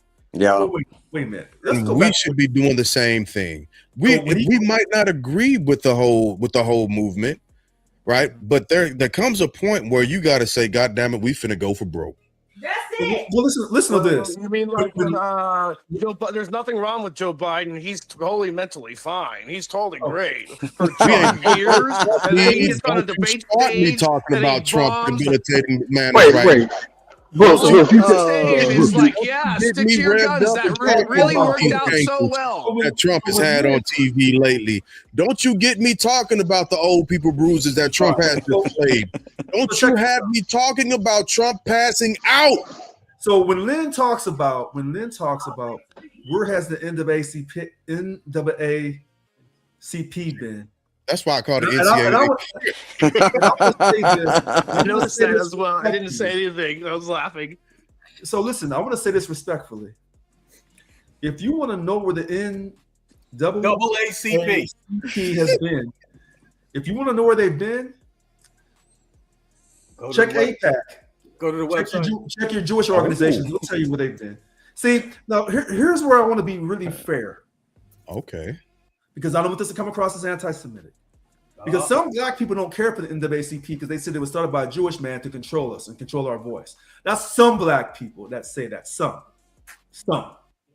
Other black people say, hey, us and the Jews, we can work together. And the Jews that they were working with were probably the Reform Jews, not the conservative or the Orthodox Jews. Okay. I got to look into that. But, no, you can look this up. So when you, Mr. Springboard, I think is the founder of the NAACP, a Jewish cat. So when people say, hey, why is the NAACP all of a sudden trying to be so boisterous? Are they doing the work on behalf of the Democratic Party? Probably. They got a lot to do with the white liberal, or some of those white liberals, quote, Nazi Jews? Probably, because they work together. So when we want to call things, so when I called out earlier about how the Jewish community works together in this country, I'm giving them the respect. The same for the Asian community and the Latino community. Yeah. When I look at the black community, we can't come together because we're chasing our own money individually. But that only came about because of integration. And that's why some black people, small percent, want to resegregate. Because when we were segregated. Hey, you might be talking my language. No. Some black people say that integration did not propel us forward. It took away our best blacks from the community because when we were just segregated, all the Lyns and Richards and Jay Glasses and Deuces and Mr. Wiggs, we were and Mr. Brooks too, we were all put in one area and we couldn't come out. And that's why Tulsa, Oklahoma was so successful in the early 1920s or whatever. And these other little black communities that were highly successful because integration couldn't pull the best out. It didn't allow us to chase money individually. We had to chase it as a collective. And so that's another point, right? And that's why I have to also agree with what Brooks is saying, that the student athlete shouldn't have anything to do with voting. And that goes to Weird's point. You as well. 18, but aren't they 18? Aren't the student athletes 8? Wait a minute. So the student athlete is 18 or above. They can go serve the country and die for the country, but they should not be worried about their political representation. So this is. Let me read something to you real quick, man. Go ahead. I'm doing some stats, right? All right. We're talking about all the states in the South: Texas, Georgia, Florida. We're talking about the Bible Belt states. Texas is not in the South. Ooh, come on, Southwest. He said it with his chest. Yeah, Southwest. He's wrong. They in the SEC. By the way, Bible Belt states are Midwest and down, and it's not the South. Okay. All right, y'all speaking not to my soul, to the bone marrow. Y'all went deep on that one. Okay. States in the South and Southeast, the Southern region, right? Damn. Texas, Georgia, Florida. Tennessee. He still ain't say Texas. Florida, all those places, right? Check this out. I looked at schools that have the highest NIL and our booster accounts. Yeah. And this is in no particular order. These are the highest ones. I'm gonna start with University of Alabama, 35 mil. Tennessee, 32 mil. UT has the highest. We all know that. Damn, they're $50 million, right? And to y'all point, we asking these kids to walk away from that paycheck. Brother, please. Hell no. I ain't about to do that. In that little bit of time. It's not just the kid. It's not just the kid. It's the kid's family. Yeah. It's the kid's church. It's mom. I ain't doing that. It's mom. But Mom's gonna be like, this is my crazy on that, though. This is and listen, I totally understand it, but here's the pushback, because these aren't the only schools that they can play for. The NFL isn't only the NFL isn't pulling team or pulling kids, or the NFL isn't only pulling basketball players from the eight states that the NAACP named. And so that's why I'm in a bit of a quagmire. And at the end of the day, it comes down to me of, you know what, let's say, and I will say this before I make this statement. Let me make this statement. Here comes the majority of the guests on this podcast don't promote violence. I'm an American. I ain't finna lie. We do promote violence in America. So with that being said, so let's wait a minute. go back because I want people who watch the show know that we are factually correct in the things we say, and it's not just our opinions. So when Mr. Madera says that Texas is not the South, let me read to you the Confederacy. Wait, that's a time machine rule. That's a flag on the time flag. machine rule. Time machine rule.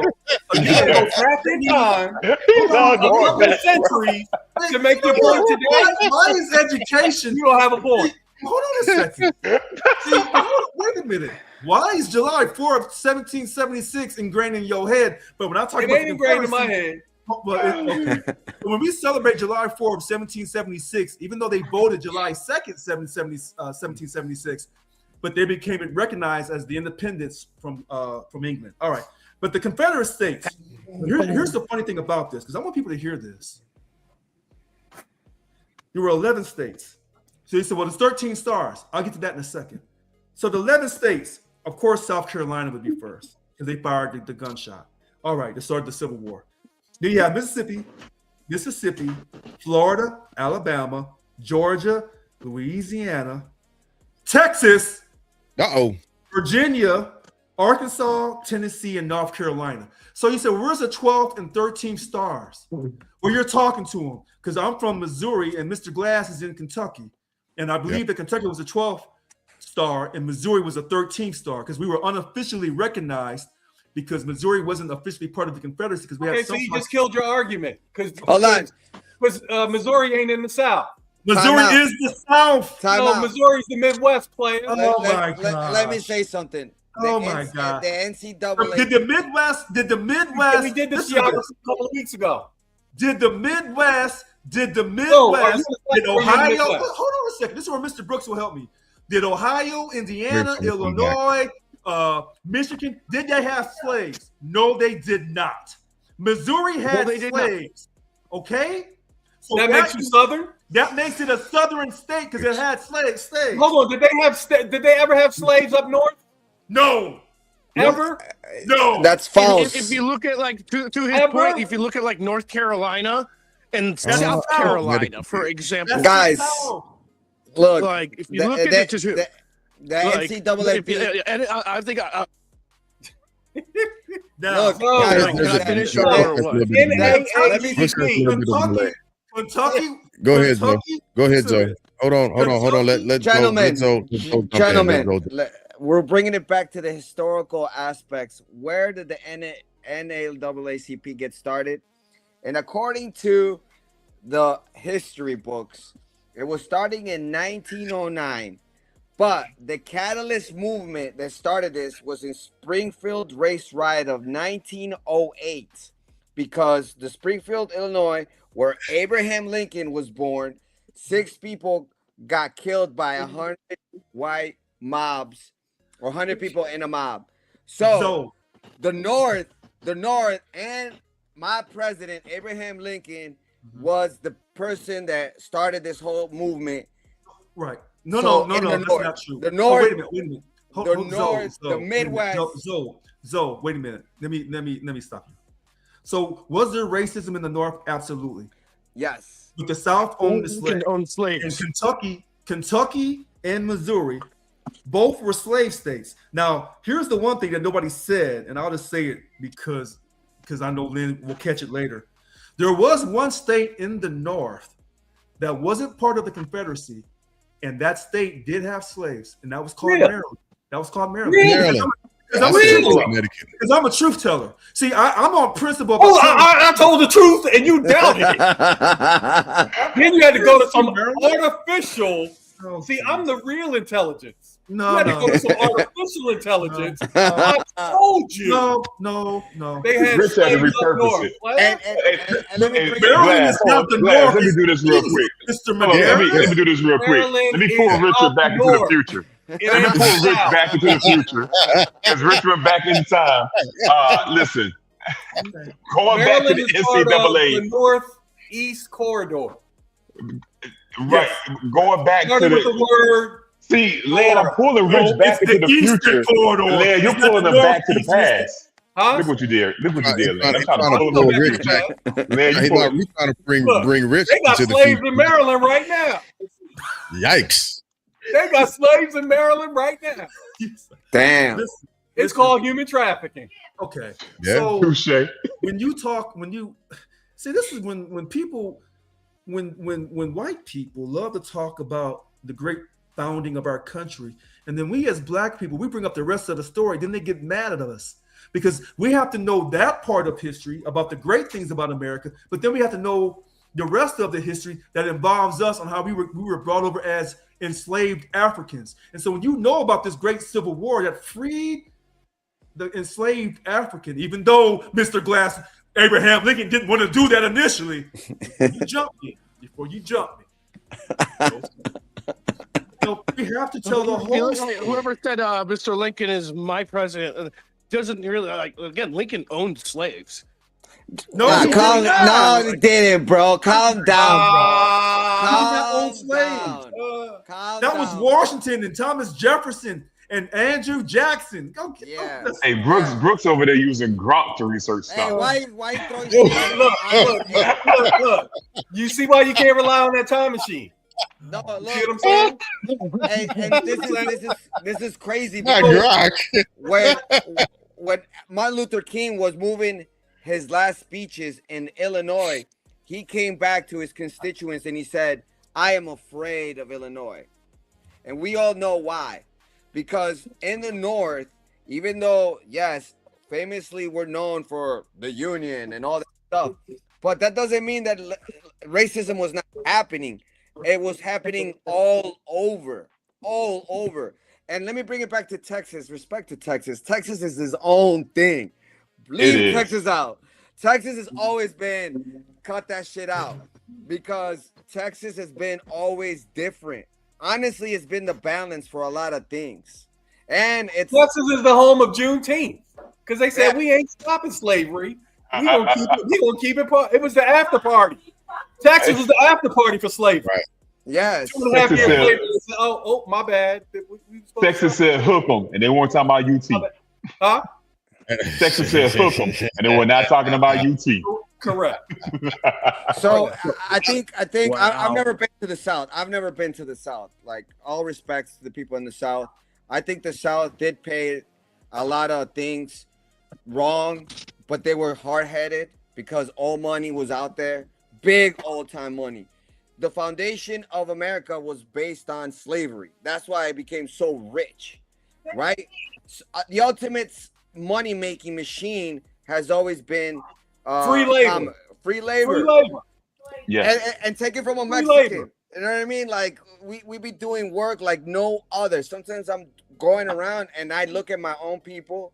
All respects to everybody because they all do their thing. Because I couldn't step into, I don't know, a board of business people and be like, oh, let me step into this mainframe. I will get shafted.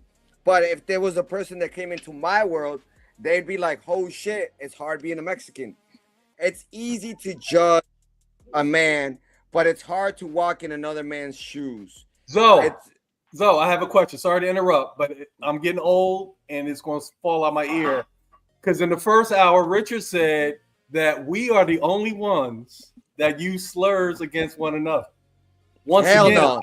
Not to be true. No. Please educate President Richard Brown. Hell no. The slurs will be slinging back and forth at each other. Look, some of y'all use our slur. Yes. Let me tell you something. Hold on a second. The Zoe could walk. Rich, you gotta let Zoe explain. I could walk in the Wild He's 100, misquoting me. the West Side, South Side, and it's here comes Zoe, Joe. Oh, Zoe is brown. Oh, Zoe can let him in. Yeah. I had passports around the city. In the North, I was, how you doing? But and Zoe, the West Side, I was like, what up, dog? Zoe, wait a minute. Yes. Zoe, yes. Hold on a second. So I believe in accuracy. So when he says, I said in the first hour, I said, Black people using derogatory terms against each other in music. That's what I said. No. You did say that, but you also said that we do it to each other, and we're the only ones that do that. Look, the first time I heard do it in music. Here to tell you. See, I wanted to tell you we're not the only ones, but Zoe is a better person to tell you that they use their slurs when they're in their own company in their community, they use those slurs against each other. And the white community, the movies, guys. Zoe, don't fall for this. Zoe, listen to me, Zoe. Didn't they use the N-word? White people. Zoe, stop right there. Stop right. No, Zoe, stop right there. Wait, hold on, Zoe. Zoe, stop right. Zoe, wait, listen to what I'm saying, because you just hit the nail on the head. Other minority communities don't use derogatory words in their music to express love or hate for each other. When we did that in the rap music, other minority communities, including the majority community, white people, started saying the N-word because they were singing in the songs. And now you have some whites and some Mexicans and some Latinos and some Asians using the N-word as a term of endearment or in the term of rage with each other. That's I agree. No good. I agree that something to say. Oh, where that blue glove come from? Word. Oh, Steph, don't be coming at us with no blue glove like that. That scared me. But I do think that word has been used before rap. Correct. Before human trafficking, it has always been used. That's not what I said. Been used. That's not what I said. I'm telling you what I am saying right now, so please hear me. Please. And she's wearing the blue gloves. Yes. I'm ready. Who's next? No, but that word has always been used. You can't say that rap music is making people use that. And Zoe, since you're representing Latinos all over the world, Latinos have rap music that it's the same. I mean, they're trying to make money, not an excuse, but all of that culture, that hip hop culture, all of that stuff, this derogatory stuff with money, bitches, hoes, all of this, cars, jewelry, bling, that is not new. And it's not one race.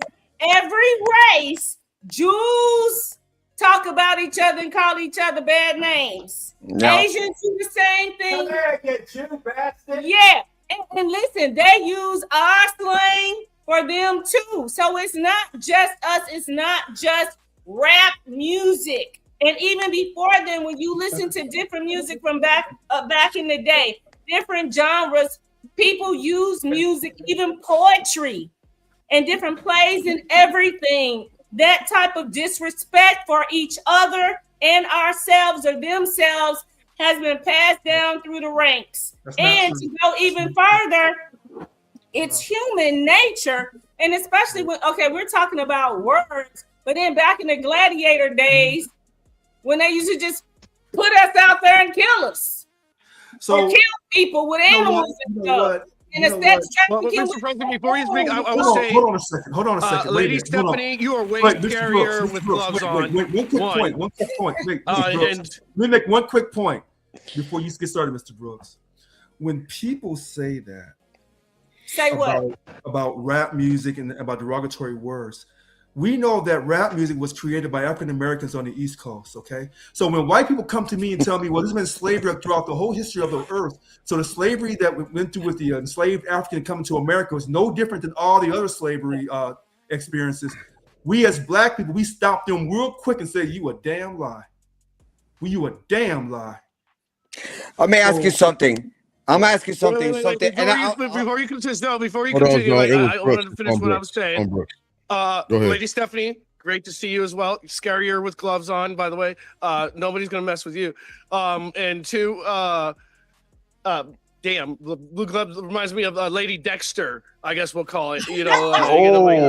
Nice, nice. She's way scarier. And two, that was a high compliment, by the way. You know what I'm talking about. And two, I look at it like people will, in their own cultures, in their own pocket of us, we'll call it, will call each other names as an affection. In the that same pocket will call other people outside of it those same names as a way of degrading or denigrating them.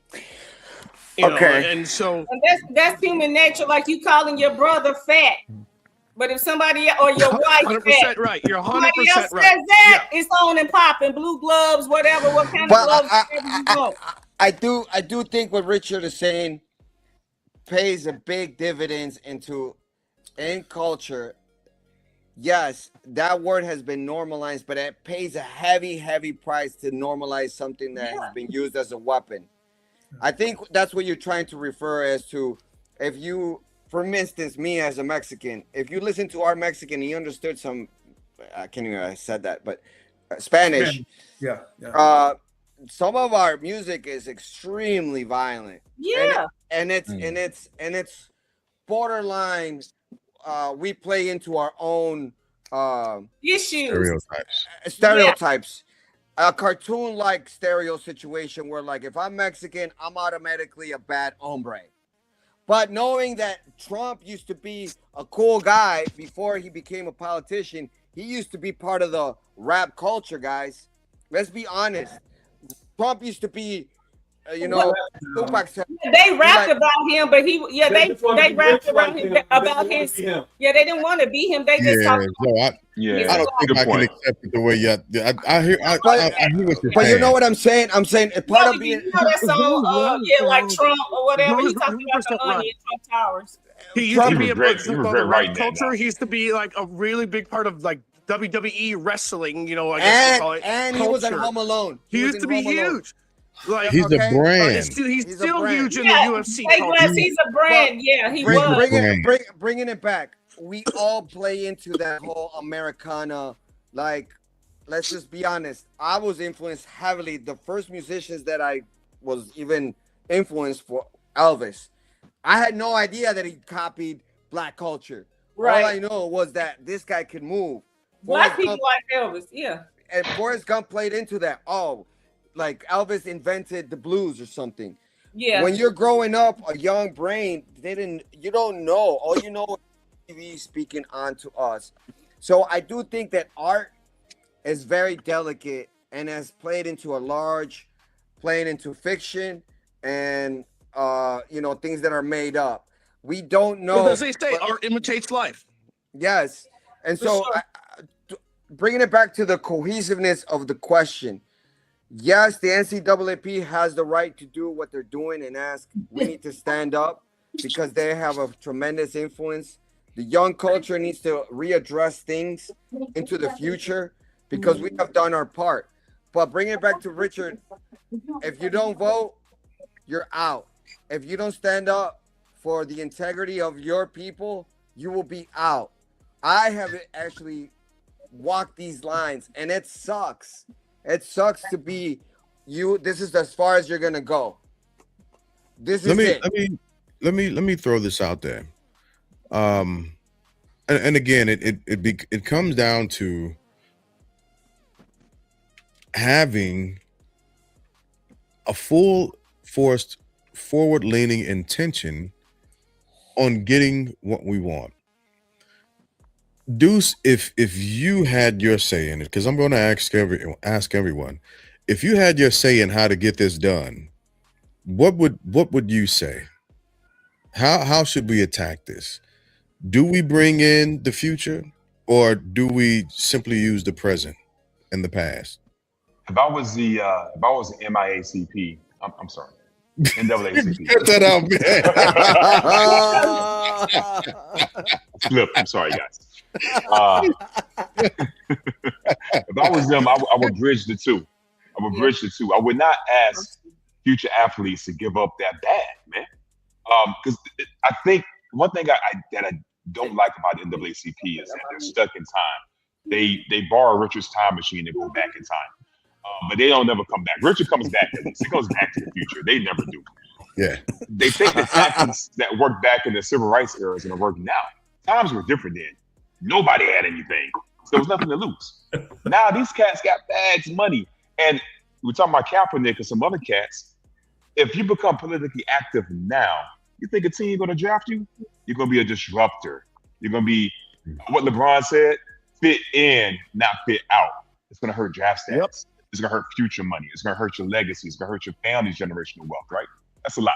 So cutting it short, getting to the point, I think going back to something what Lynn brought up with Jasmine Crockett campaign, cats ain't getting out to vote, man. How about tackling that problem there? because that's the issue that we have. We don't have the right people in offices to fight this. So pay for Uber. I'm not saying pay voters, provide transportation, whatever that looks like. Mobilize people to take people to the voting polls. Pay for Uber, Lyft rides, whatever that looks like. The best practices. Let's do that. But they got to get registered first. You got to get registered. Let's get that movement too. Rock the Vote was big when Obama was in. They were advertising. They had the stars behind it. That's the most connected I've seen the Democratic Party since, man. Now it's like the broken jigsaw puzzle, man. One that you bought from T-Mobile. So let's try to get that together. That'd be my answer, man. Combine the two, but tackle the problem. Stop putting Band-Aids on it. Let's get people out to vote, registered and out to vote. Let's help that through transportation, through creative marketing, through messaging. I'm afraid to move over to you, Brooks, but how would you attack it? Frankly, I agree with Deuce. You can't just ask the young people who are trying to have careers to do that. That's like an unfair. That's the easy way out, actually. That's like we'll ask them because we didn't have to do it. We didn't have to do it. So what? We'll just ask the young up and coming athlete who never experienced what X generation had to experience. So they're the easiest person to attack. It's stupid and it's slow. And the young generations are like, screw you. Why? Like, you didn't do it. Like why do we have to do it? I'm trying to get out here to make my money. I'm trying out here to get this bag or have an amazing NFL career or whatever pro sport you're in. I'm not going to follow you because you didn't do anything. And then you're going to turn around and ask me? Hell no. So how I would do it, it'd be like, hey, Generation X, which we don't give a fuck about anything, or Generation, I'm one of those, we just don't care. Good. Enjoy your fun. Enjoy your laugh. Enjoy your time and situation. Leave us alone. You know what I mean? I'm 48. I love watching this shit. This is my soap opera, watching Trump beat the Democrats and eating popcorn and drinking whiskey, because they're the ones who put themselves in this situation. We watching the same show, Brooks? Yeah.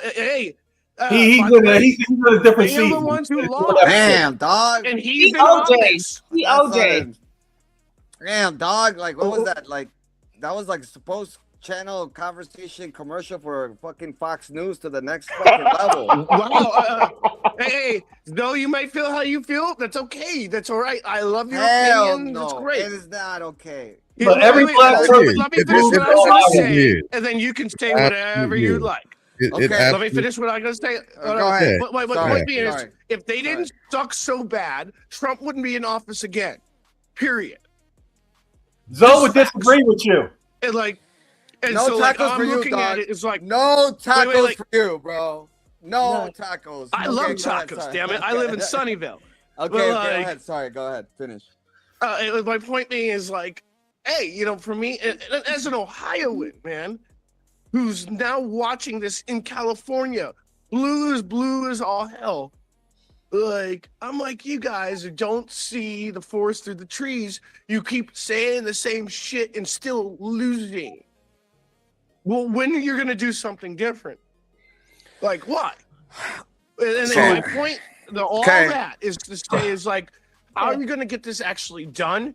Is you have to start afresh, anew, not the same old voices, not the same old faces. You got to be hey, how about a message that actually resonates with the young people to actually get them to do something? And so how about a message to get the older people to actually get them to do something you know what? Hey, hold on. Can I respond to Brooks? It's not a response to Brooks, right? Because the question was a response to me, and the question is, how would you do this? And can I respond to you, James? Can I respond? Because that was a great question. I would respond in this form. What would happen if we didn't have cases like Brown versus the Board of Education? And the answer is quite mesmerizing just to even think about that. Well, the NCAAP was the founding catalyst to all this. NAACP. Right? And sorry, I'm now, a little excuse me. Brooke says N is N and 2 A's, NAACP. NAACP. That's it. That was Rich messing it up earlier. For the advancement of colored people. So in essence, and mind you, I just reminded everybody that this NAACP was over here in Illinois. We got it jumping, right? We began this movement sort of because of that race situation that I just spoke about in Springfield. Right. So as an Illinoisan and Abraham Lincoln, the state that basically produced the greatest president in the history of the United States, the stand still stands as we are divided for the wrong things. And as long as we are divided by skin color, we're basically shafting ourselves. A lot of different things came from brown, white people, what have you. But we're still stuck in 1950 something or 60s. So to the youth and to the Mr. Brooks saying that we don't give a shit about nothing, I actually totally disagree with you, because as soon as someone treats me bad at a business place, I don't tell them this is the last time I'm gonna hear you and I'm not gonna go on the way. I just stop going to those places, and I don't spend my money where if people don't back us up, meaning the people that are getting shafted, I don't go there. My body doesn't go there. So the answer is, if you want real movement, you got to do it in secret, and you got to fund those things that really care and make a difference. And so I like that answer, dude. I really do. I respect that answer. Listen to this. I really do. Listen to this. I was coming over to you, Rich. I was coming over to you for the same questions. Go ahead. Oh, about what would I do? You know, you have to do both. Here's what I know. When people that was vague as hell. When people I didn't hear we gotta do clarify. I think he was about to clarify. He said like 3 words. I think he was about to elaborate. He was about to elaborate. Here's my thing. When people say, "Hey, Mr. Wig hit it on the point. We all have to be part of the African American community." But when people say, "Hey, don't put this on the black athlete. We got to cut them a waiver. Then we'll have to cut some other black people a waiver." My thing is, you know what? If that's the case, and we're not all in this together, then don't ever criticize somebody who doesn't vote Democrat. Don't ever criticize a black person who supports Trump or anybody else, whether they're crazy for supporting Trump or not. Stop all the criticism of other black people. This is why I always support black people, whether they're a Democrat, Republican, or no party preference. I still support them as long as they're registered voters. And even if you're not a registered voter, I'm still going to support you. Yeah. So now that we realize that everybody's out looking for themselves, trying to make their money, well, if that's how you feel, then we never had a black community to begin with after integration happened. And that's all I have to say. So from this point on in these podcasts, I don't want to hear about, well, we got to stand together. No, we don't. No, we don't. Damn. Like these young black athletes, they're not standing with us. They're trying to get paid. They look out for their own individual interests of taking care of their family. So with that being said, from this point on, I don't want to hear nobody talk about, we got to stick together. What about the culture? What about the community? No, I don't want to hear nothing from y'all. No. Keep all that to yourself. Because at the end of the day, you guys say, we got to make our money. We got to do what we got to do to take care of our own individual needs. Because after integration happened and we were allowed to live around other people outside the black community, well, then I don't ever expect these young black athletes, when they make it to the NFL, I'm not going to come and ask you to donate some money to a black cause, because you're not part of the black cause. Because when it was time for you to really show up and support it a long time ago, you said you didn't have time for it. So if you didn't have time for it then, which means to that black athlete, since you don't have time for this black cause, and when you get to the NFL and you marry somebody outside the community, I already knew what you were going to do. You already showed me who you were when times got tough. So I don't have no expectations on any black person from this day forward on this podcast. I just don't. Well, don't be like that, bro. Until I still love y'all. But when white folks come to pull somebody's card, they can't pull my card. I go right back at them with the same force that I go with my own with. So when the white folks are watching this and they're like, well, hey, Who cares about how we treat you? You're going to keep playing football for us anyway. So I can call you the N-word. I can do anything I want to do to you, and you'll keep coming out here on this football field. You'll keep making those movies in Hollywood. You'll keep singing these rap songs. And if I tell you to get out here and shovel this street, you'll do that too. And if you don't, I'll put you in jail and still make you do it. And it all comes down to the almighty dollar, bro. That's the boss. Hold on, Joe. The almighty dollar is how my ancestors came to this country, off the pursuit of the almighty dollar, because somebody said in Europe, we are racially superior to you. And by the destiny of God's glory, I can drag you from Africa, from whatever African country I want, to this country and enslave you and treat you like your 3/5 property. And God backs me up on this. And the money is the verification that God's on my side. Well, then the white man is right. How's that? Damn. That's salty. Steph, no, that's how the white folks look at it. Because I have enough. Richard. Thank you. Richard, have you ever been on an airplane? Ever? No, I don't fly. Okay, so you're dishonest. So this is your problem. So let me explain to you what happens on an airplane. The truth bearer is dishonest. I just want to let that be known. The truth bearer. A woman or man tells you that a mask may drop out of the ceiling. When that mask drops out of the ceiling, you are supposed to secure your mask first. Then, once your mask, I'll call it the bag, once your bag in college is secure, then you can help the community. Help other people. And that's what the white man, and that's what the white man, that's what the white man said when he drug us over here. He had to secure his bag first. Let me cook. Humans are built to survive. That's not.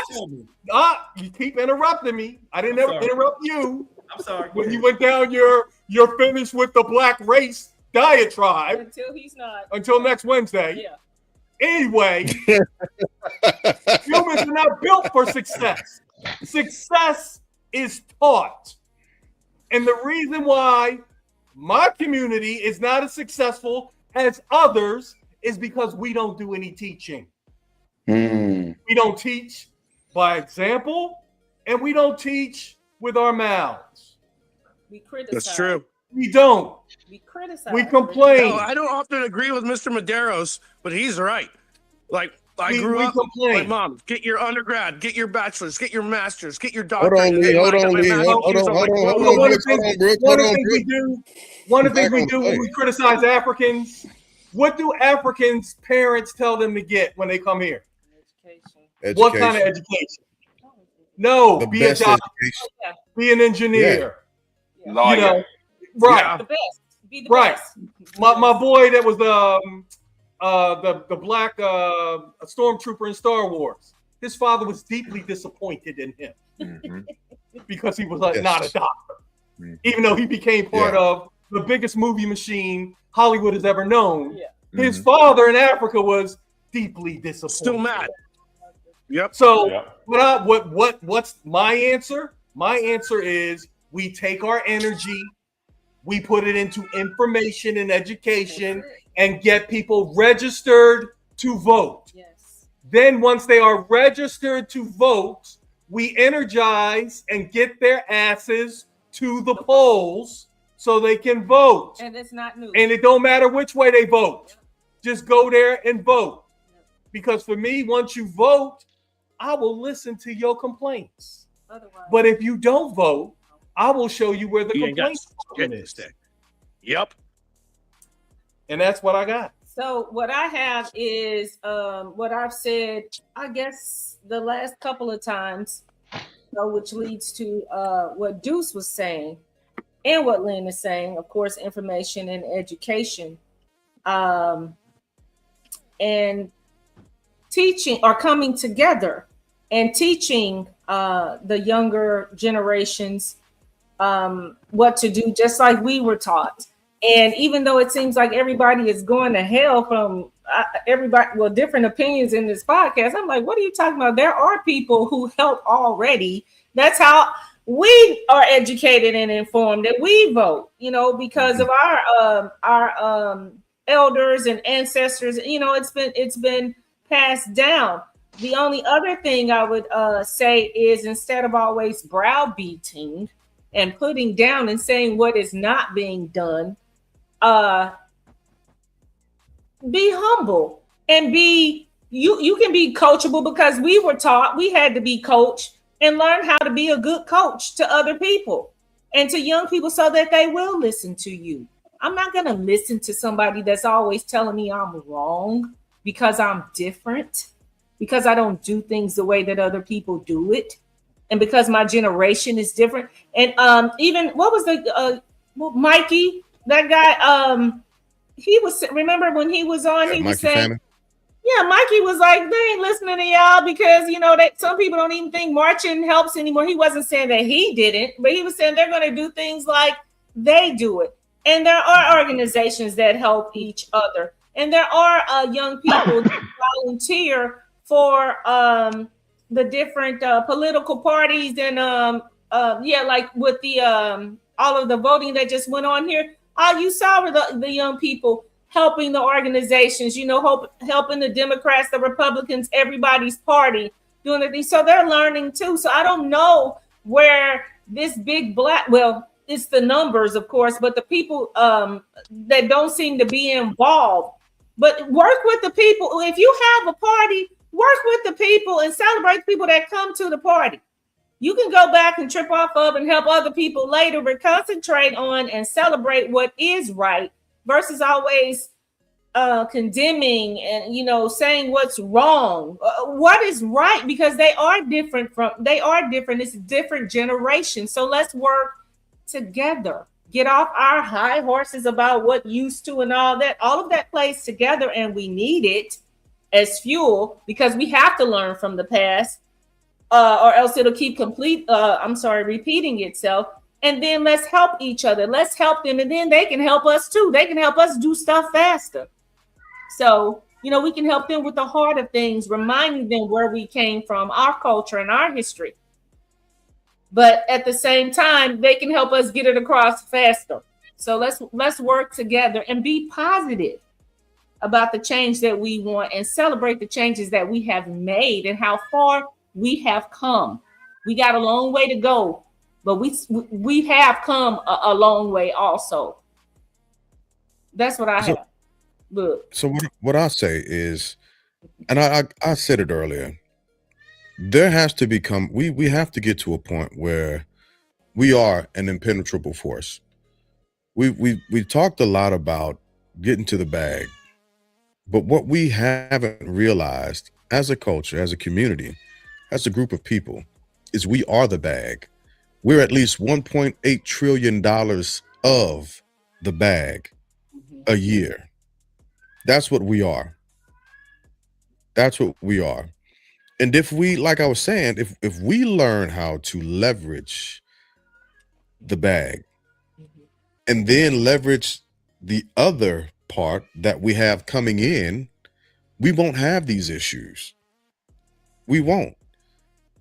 The reason why we have these issues is because there has been a purpose-driven action to keep us, instead of being able to make a fist, we stay like this.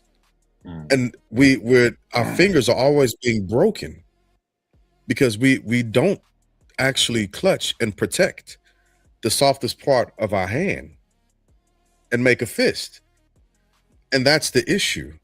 And I tend to, when it comes to this type of topic, actually, I tend to lean towards Richard, because at some point there has to be a point where you say, hey, I'm an immovable object. And if I see Lynn walking down the street and I ain't got to know Lynn, but he on the opposite side and I'm waving and he waves back, and I see a group of people rushing over to Lynn that don't happen to look like us, well, I'm going to run across the street to help protect Lynn. I don't care what happened, and I will put myself in jeopardy. I will put myself in harm's way But we got to protect this brother because he's got to be able to see his day in court. Whatever he might have robbed a bank. Brothers in the hospital. Right. But we've got to get to that point. The colleges are looking for they're looking for our student athletes.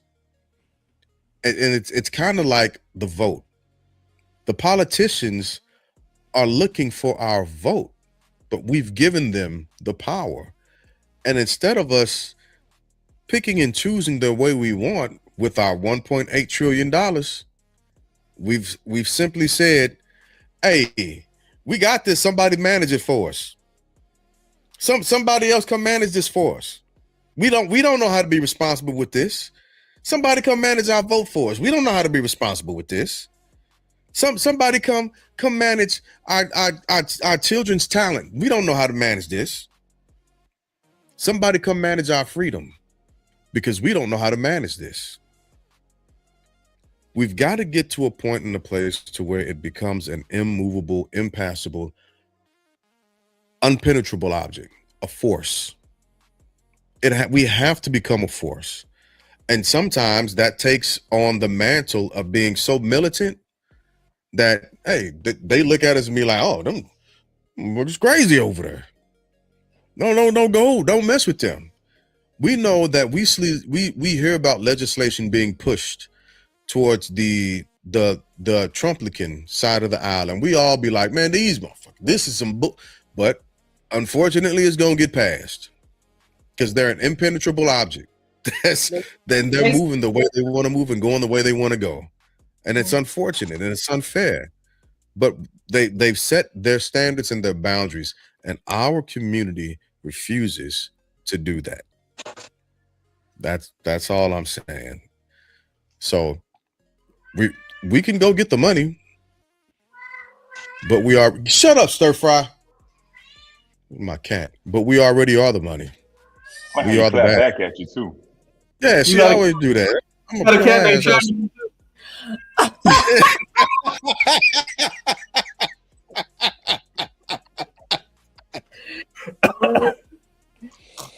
Even the cat's trying to come on the show and say his piece. Yeah. What about us? Now she's stepping on my feet, running around. But we're at 2 hours and 22 minutes. I know we kind of mentioned this. Oh Lord. Yeah, we can. Yeah, cat. I love my kitty. That's my baby. I got to get her fixed. We're at 2 hours and 22 minutes on this topic, and I wanted to come back and talk about it because there have been more things that have come out about it, and there's been stuff put in black and white, and just like a lot of other things that come to us, we've become divided on it. And I wish we would become somewhat segregationalists so that we can get ourselves together and then re-engage in the American experience.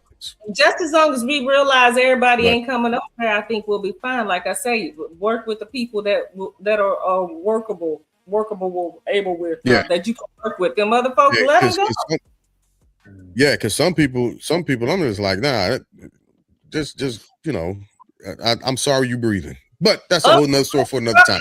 Uncle Ruckus and them, let them go. Hey, it's some people. I'm almost like Wiggs. I feel sorry for the hospital. Look, Harriet Tubman, that's why she had that gun. Everybody didn't want to go. But if you started, you was going to finish. Yeah, you got to leave some folks. That's what it comes down to being. So with that being said, we're gonna I don't know how much longer y'all want to be on. Y'all got to be on. I got a thing in the morning. But if anybody want to hop on, wrap up myself. No problem. All right. Well, we won't do well.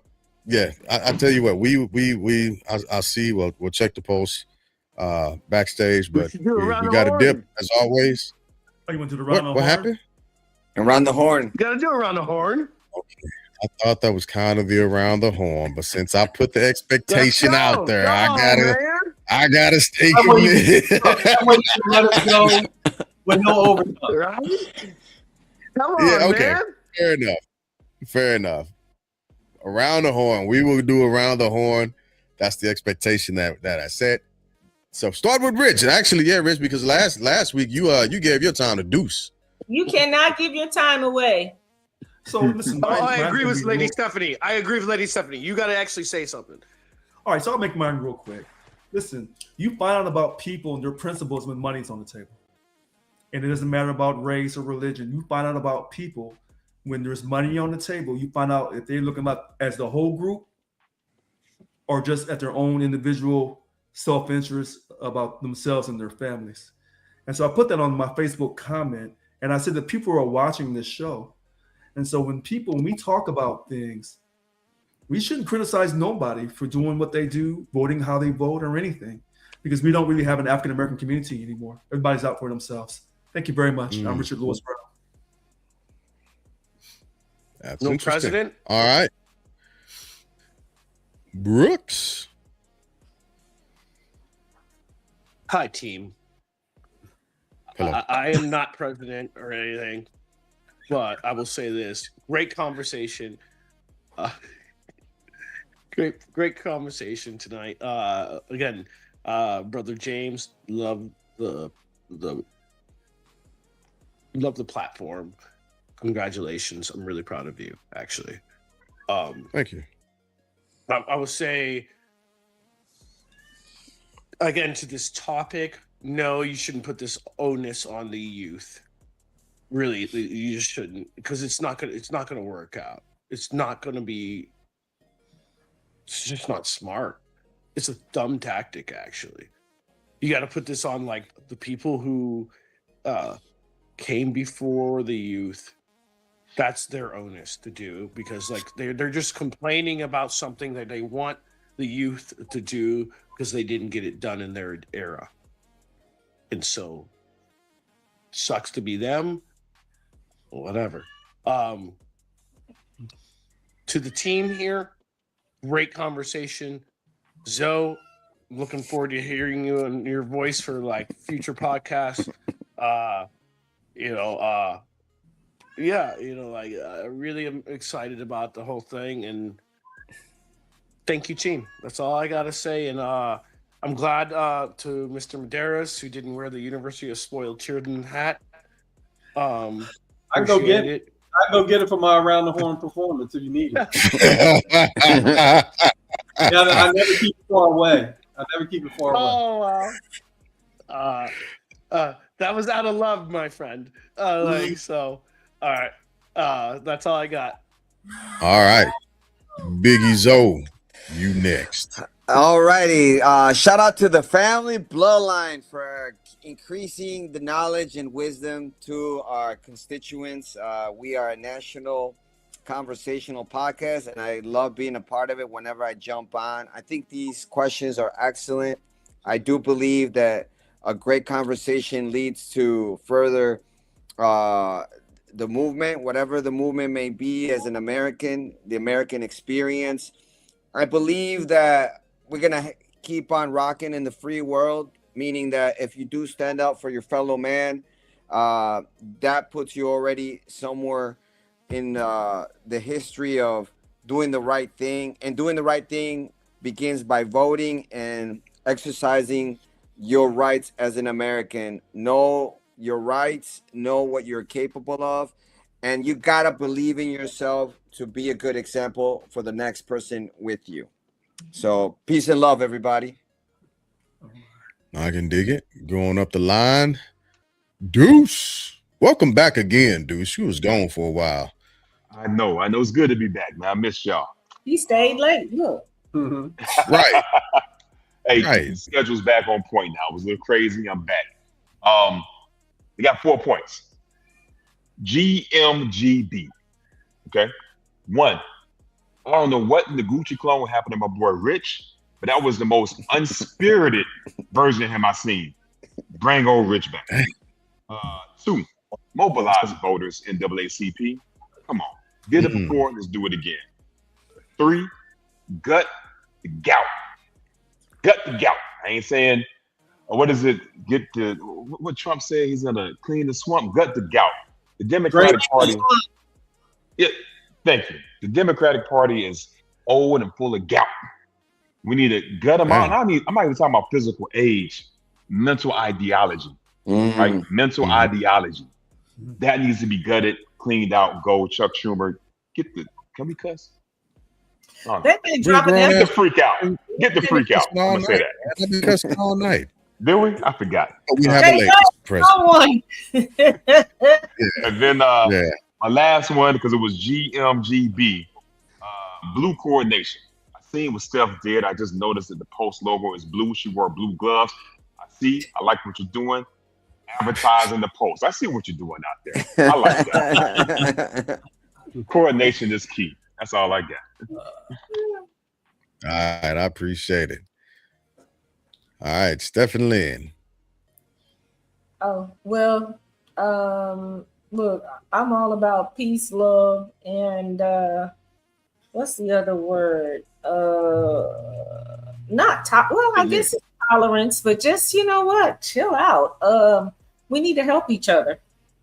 And don't do it from a throne, you know. Do the work. Put your feet on the ground. What are you doing? You know, other than complaining.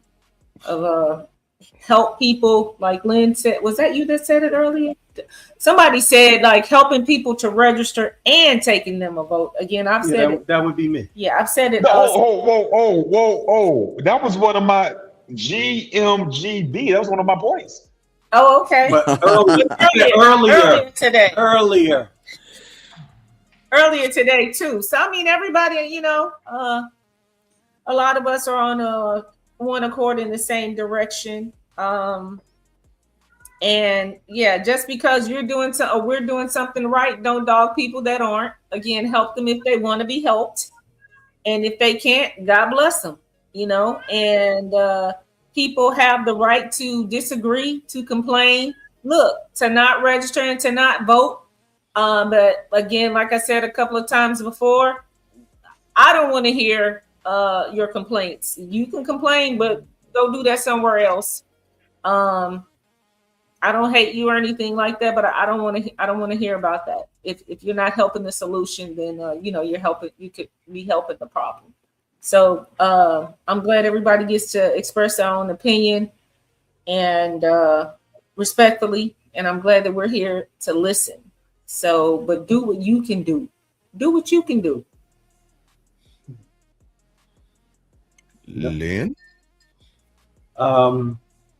I really enjoyed this topic. I believe the solution is simple, but not easy. In that, you know, stop focusing on the exception and focus on the rule. And the rule is that when we get our numbers up, like if the Black community was in sales, their sales manager would be kicking their butt this time of the month because there's only a couple of days left before you got to turn your numbers in. We got to get our numbers up. We got to get our registered voter numbers up.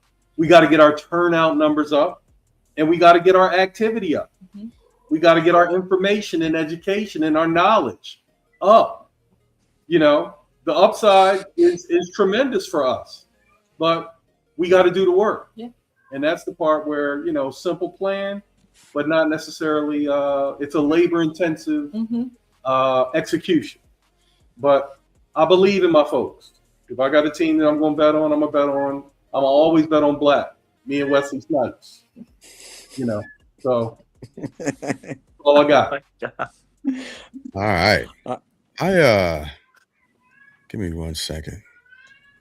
I'm going to share. Cat up there. What Stir Fry got to say about these issues? Stir Fry gonna get put in price. Stir Fry saying a lot right now, dude. Yeah, Stir Fry getting on my nerves, and it's my fault because I ran back down here and I left the door open. But I wanted to share this, with not just the panel, but with America in general. We have we've been talking about and promoting voting And whenever we're talking about and we're promoting voting, we're not saying to go vote blue. We're not saying to go vote red. We're saying to go vote. Participate in the American experience. And MAGA. Why does this make you so upset? First, let me say this. I can interact with people in multiple different ways. I prefer to be cordial. But what I won't do, this is not the type of podcast to where you say something slick and I'm not going to troll you. Right. I'm retired. I ain't got shit else to do but come up with stuff. And some days when I'm feeling extra funny and I think I'm hilarious, shut up, stir fry. I'm going in. But I said that to say I want to double down on something. Get out of here. I think the cat is mad. Stir fry read the comments. He read the comments. Jeez. My comments be so great. It'd be so great. It'd be like, James, you're right. Right. But what I want to say is I want to speak to the heart of MAGA. Because what I've gotten tired of hearing. First off, I told America, y'all motherfuckers ain't finna keep gaslighting me. And when you do, I'm gonna point out where your gaslight is coming from, and I'm going to wreck you on it. MAGA can no longer tell me that they're not racist. Right. You can't tell me that anymore. What I will say is, not every person that's MAGA is racist, but every racist is MAGA. And I'll stand on it. These are y'all's people, MAGA. Hey, I want to know that Scott. Hold on. Give me a second. It's saying, because I want to read this from a guy who says he owns a car repair shop in Downsville, Louisiana, named Frank Gallagher. Gallagher. All right. I've looked up his profile. This guy right here, right? I've looked up his profile. Mm-hmm. The family bloodline, that's usual. Fucking monkey ass guy. You aren't special. And we went back and forth. And I told him, Frank Gallagher, I said, bro, you live in a town named after you because it's called Downville. You have no power here, Neanderthal. And I laughed at him. But it continued this way. I bet your mom told you to say that? Oh, yeah, right. If you only knew, LMAO, preach on, my nigga. Like I'm none of these things to you. I'm none of these things. MAGA, why don't you correct your people? If you don't want people calling you racist, stop letting them do racist shit in public. So here's my question. Yeah. See. Yeah, you need to share that. I know you, Mr. Glass. And so I usually don't, if I say shit, I may say it once on a podcast. That's what I see. But I know that you and Mr. Medeiros and Mrs. Medeiros and Mr. Brooks and Mr. Deuce, see, y'all are highly professional black folks. I know that. I respect that. But when I was running my campaigns and I had to tune up white folks online, you would have thought I lost my natural black mind. Because I don't give two fucks. When they come for me, I'm coming for your fucking neck. And I ain't backing up. And I'm not trying to act racist. I'm not trying to be the defender of the black community. But white boy, when you coming, I'm going to come for you and your mama and your daddy and your wife and your kids. Now that's called war. And you know Geneva Convention saving you. So I say that on behalf of Mr. Glass, because he's like my little brother, and he's professional. But when I see him hurting, now I'm hurting. And that's why I was so professional tonight about this conversation, about the boycott. But now he has to put something up like this with some white folks who ain't about shit. But he's professional. So don't ever send me their names and let me go to work on them. Because I'll go fucking all night, all fucking day. Because I'm a social. We are around the horn. I know. But I try to be professional and always blah blah blah, because people in the union are still watching me, and they'll keep coming for me any which way but loose. At this point, you can put all the liens on my home that you want. I'm still here. I'm still standing. Okay, you're around the horn. All these abstract judgments, but when I see certain stuff like this, and I know that my little brother is upset, now I'm upset. So hold on. When did this happen? This week or this happened today? Looks like 3 days ago, 3 days ago, 2 days ago, 2 days ago. I look. If you tag my black ass, if you tag R.L. Brown and you get me involved, but I don't tag y'all on purpose, right? I don't tag y'all because there are some comments amongst the BS, right? There are some comments where we actually have dialogue and we converse, and I invite people on. But I just wanted to point this stuff out, right? I wanted to point all of this information out, and I'll go back tomorrow and I'll tag everybody in it on here. That way you can go and read it and you can see exactly what I've said back and so on and so forth. But like I don't know who Mike Griffith is. Well, and this is a perfect example of why we think you're dummies. If you vote blue, you're going to get screwed. Vote Republican. Statistics, yada yada yada yada yada. But listen to this. When y'all go at them and you're voting blue, see, now they feel justified. But see, I don't vote blue. I don't vote red, blue. Well, hold on. But when they try to, but see, I know how these white folks play, and they can't come for me because I don't belong to no fucking political party. And I was fighting for white people. So when they want to come for me, I'm like, well, hold on a second. I know exactly where you're coming from. And in some cases, you're right. And in some cases, you're wrong. And that's why they can't really come at me the same way. So I got elected in by white folks who were Republican. Oh, I know I did. And I didn't get no minority votes. And I never gave up my blackness by getting these white folks to vote for me. So, but when you want to act a little funny and get on Facebook and put some stuff in some comments, you want to be a little shitty? Oh, okay. Because, but I know that you guys are professional. You're not going to go there like I'll go with some people. Well, go back and look at some of them comments. I hold back a little bit. But I know that when you have to bring this up to us, then that's really upsetting you. Because if it didn't piss you off, you wouldn't be talking about it to us. Well, one of the reasons why I brought it up is because what I told them that I'm going to do, and I'll let the panel know also, is I'm going to start recording all these conversations and I'll post them just like they're alive. Yes. Because and what I'm going to do on the side is I'm putting people's profiles and I'll look their businesses up.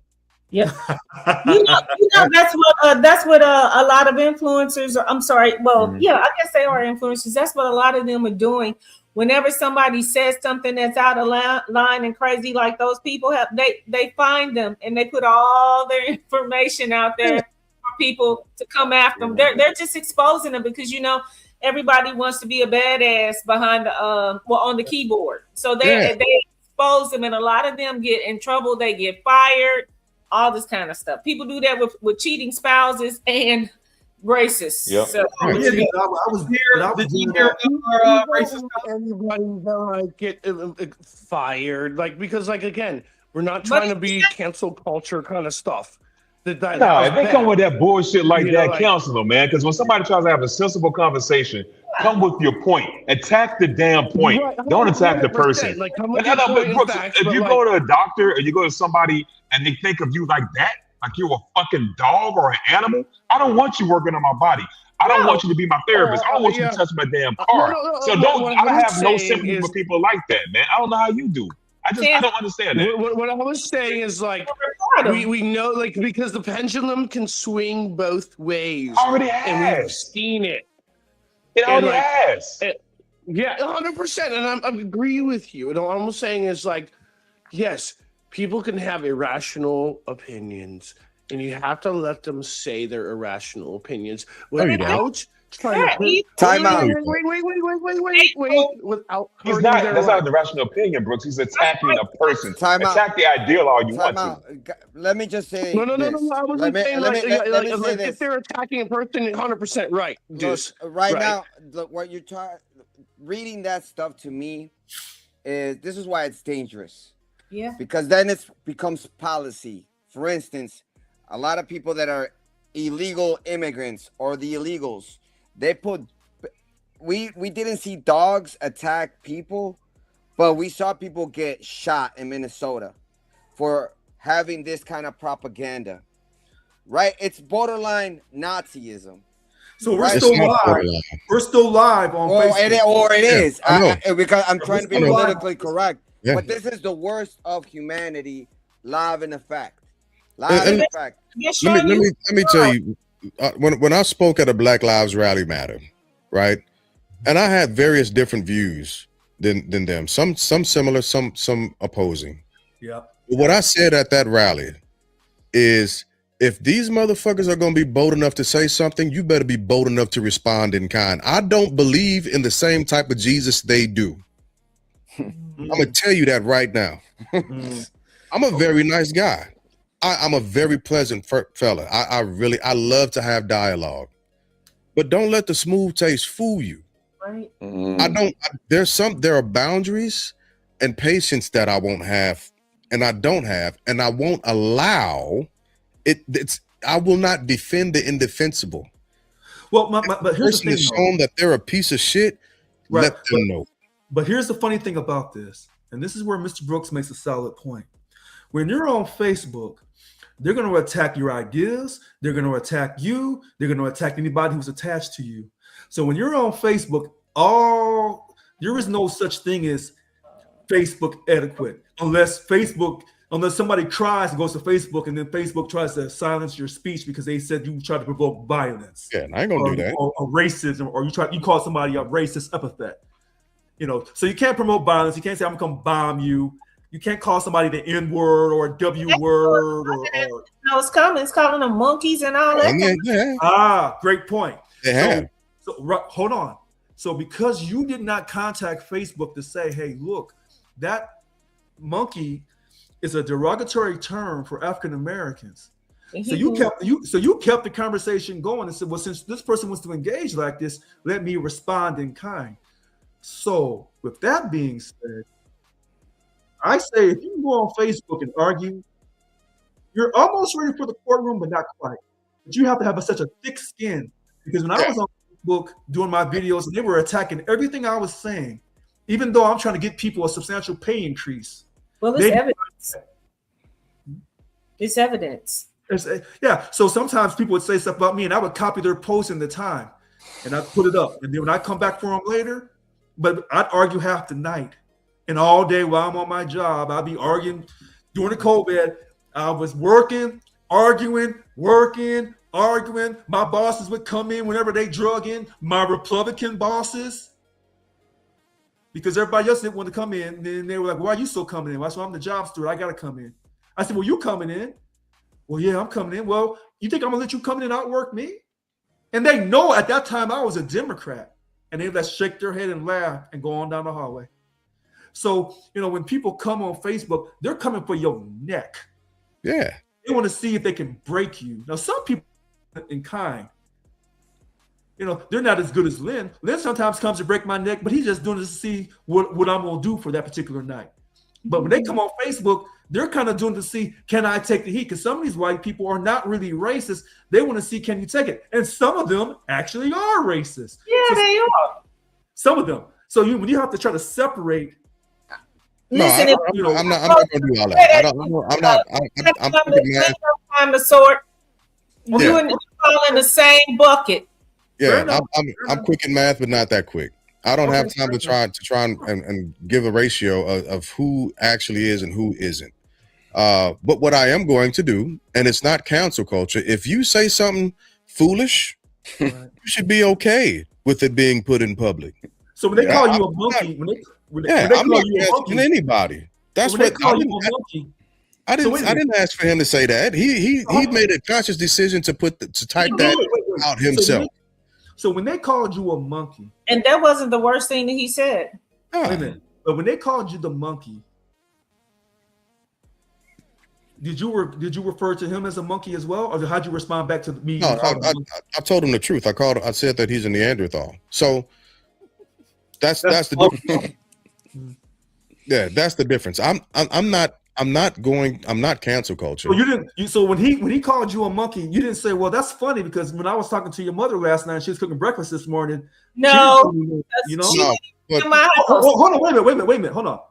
No. When he called you a monkey, you didn't come right back and say, "Well, when your mother was cooking breakfast for me this morning, last night I wasn't no monkey." Well, if I was, we were both monkeys together. You didn't come back and talk about his mama. No, what I did is I told the guy because he's. So let me also say that generally speaking, when these clips are pushed out, they're not me talking. It's one of the other panelists, and that's why I begin to become defensive because they're talking about other panelists, and they think on this podcast. Yeah, they're talking about. I want to know because when they talk about me, I want to know. I don't mind. So it was a clip. It was a clip of you actually just saying, "Go vote, walk your ass out there to go vote." And they didn't like yada yada yada. They didn't like that. Yeah, and so at the end of they the didn't day, like me telling people to go vote. They didn't like that part. No, and that's what they can't take. And so wait a minute, hold on. I'm telling people to go vote, and they said I shouldn't be saying that. Doesn't make sense. Yeah, because they're assuming you're telling them to go vote Democrat. Yeah. Okay. So that becomes a presumption. That's always the presumption is that we're telling somebody to go vote Democrat, and so I always walk them back, and I said, when did he ever say anything about voting blue or voting red? But you know what? It doesn't even matter. It doesn't matter what he's telling them to vote. They are bothered with your face and your skin. No, wait a minute. I don't care what you have to say. They see black people. They see the conversation. And then they're going in. If you're calling people monkeys and stuff, they're not sitting there sorting, saying, "Oh, he's the black person." Hold on a second. No party preference. They're not saying that. Wait a minute. Here's what tickles me.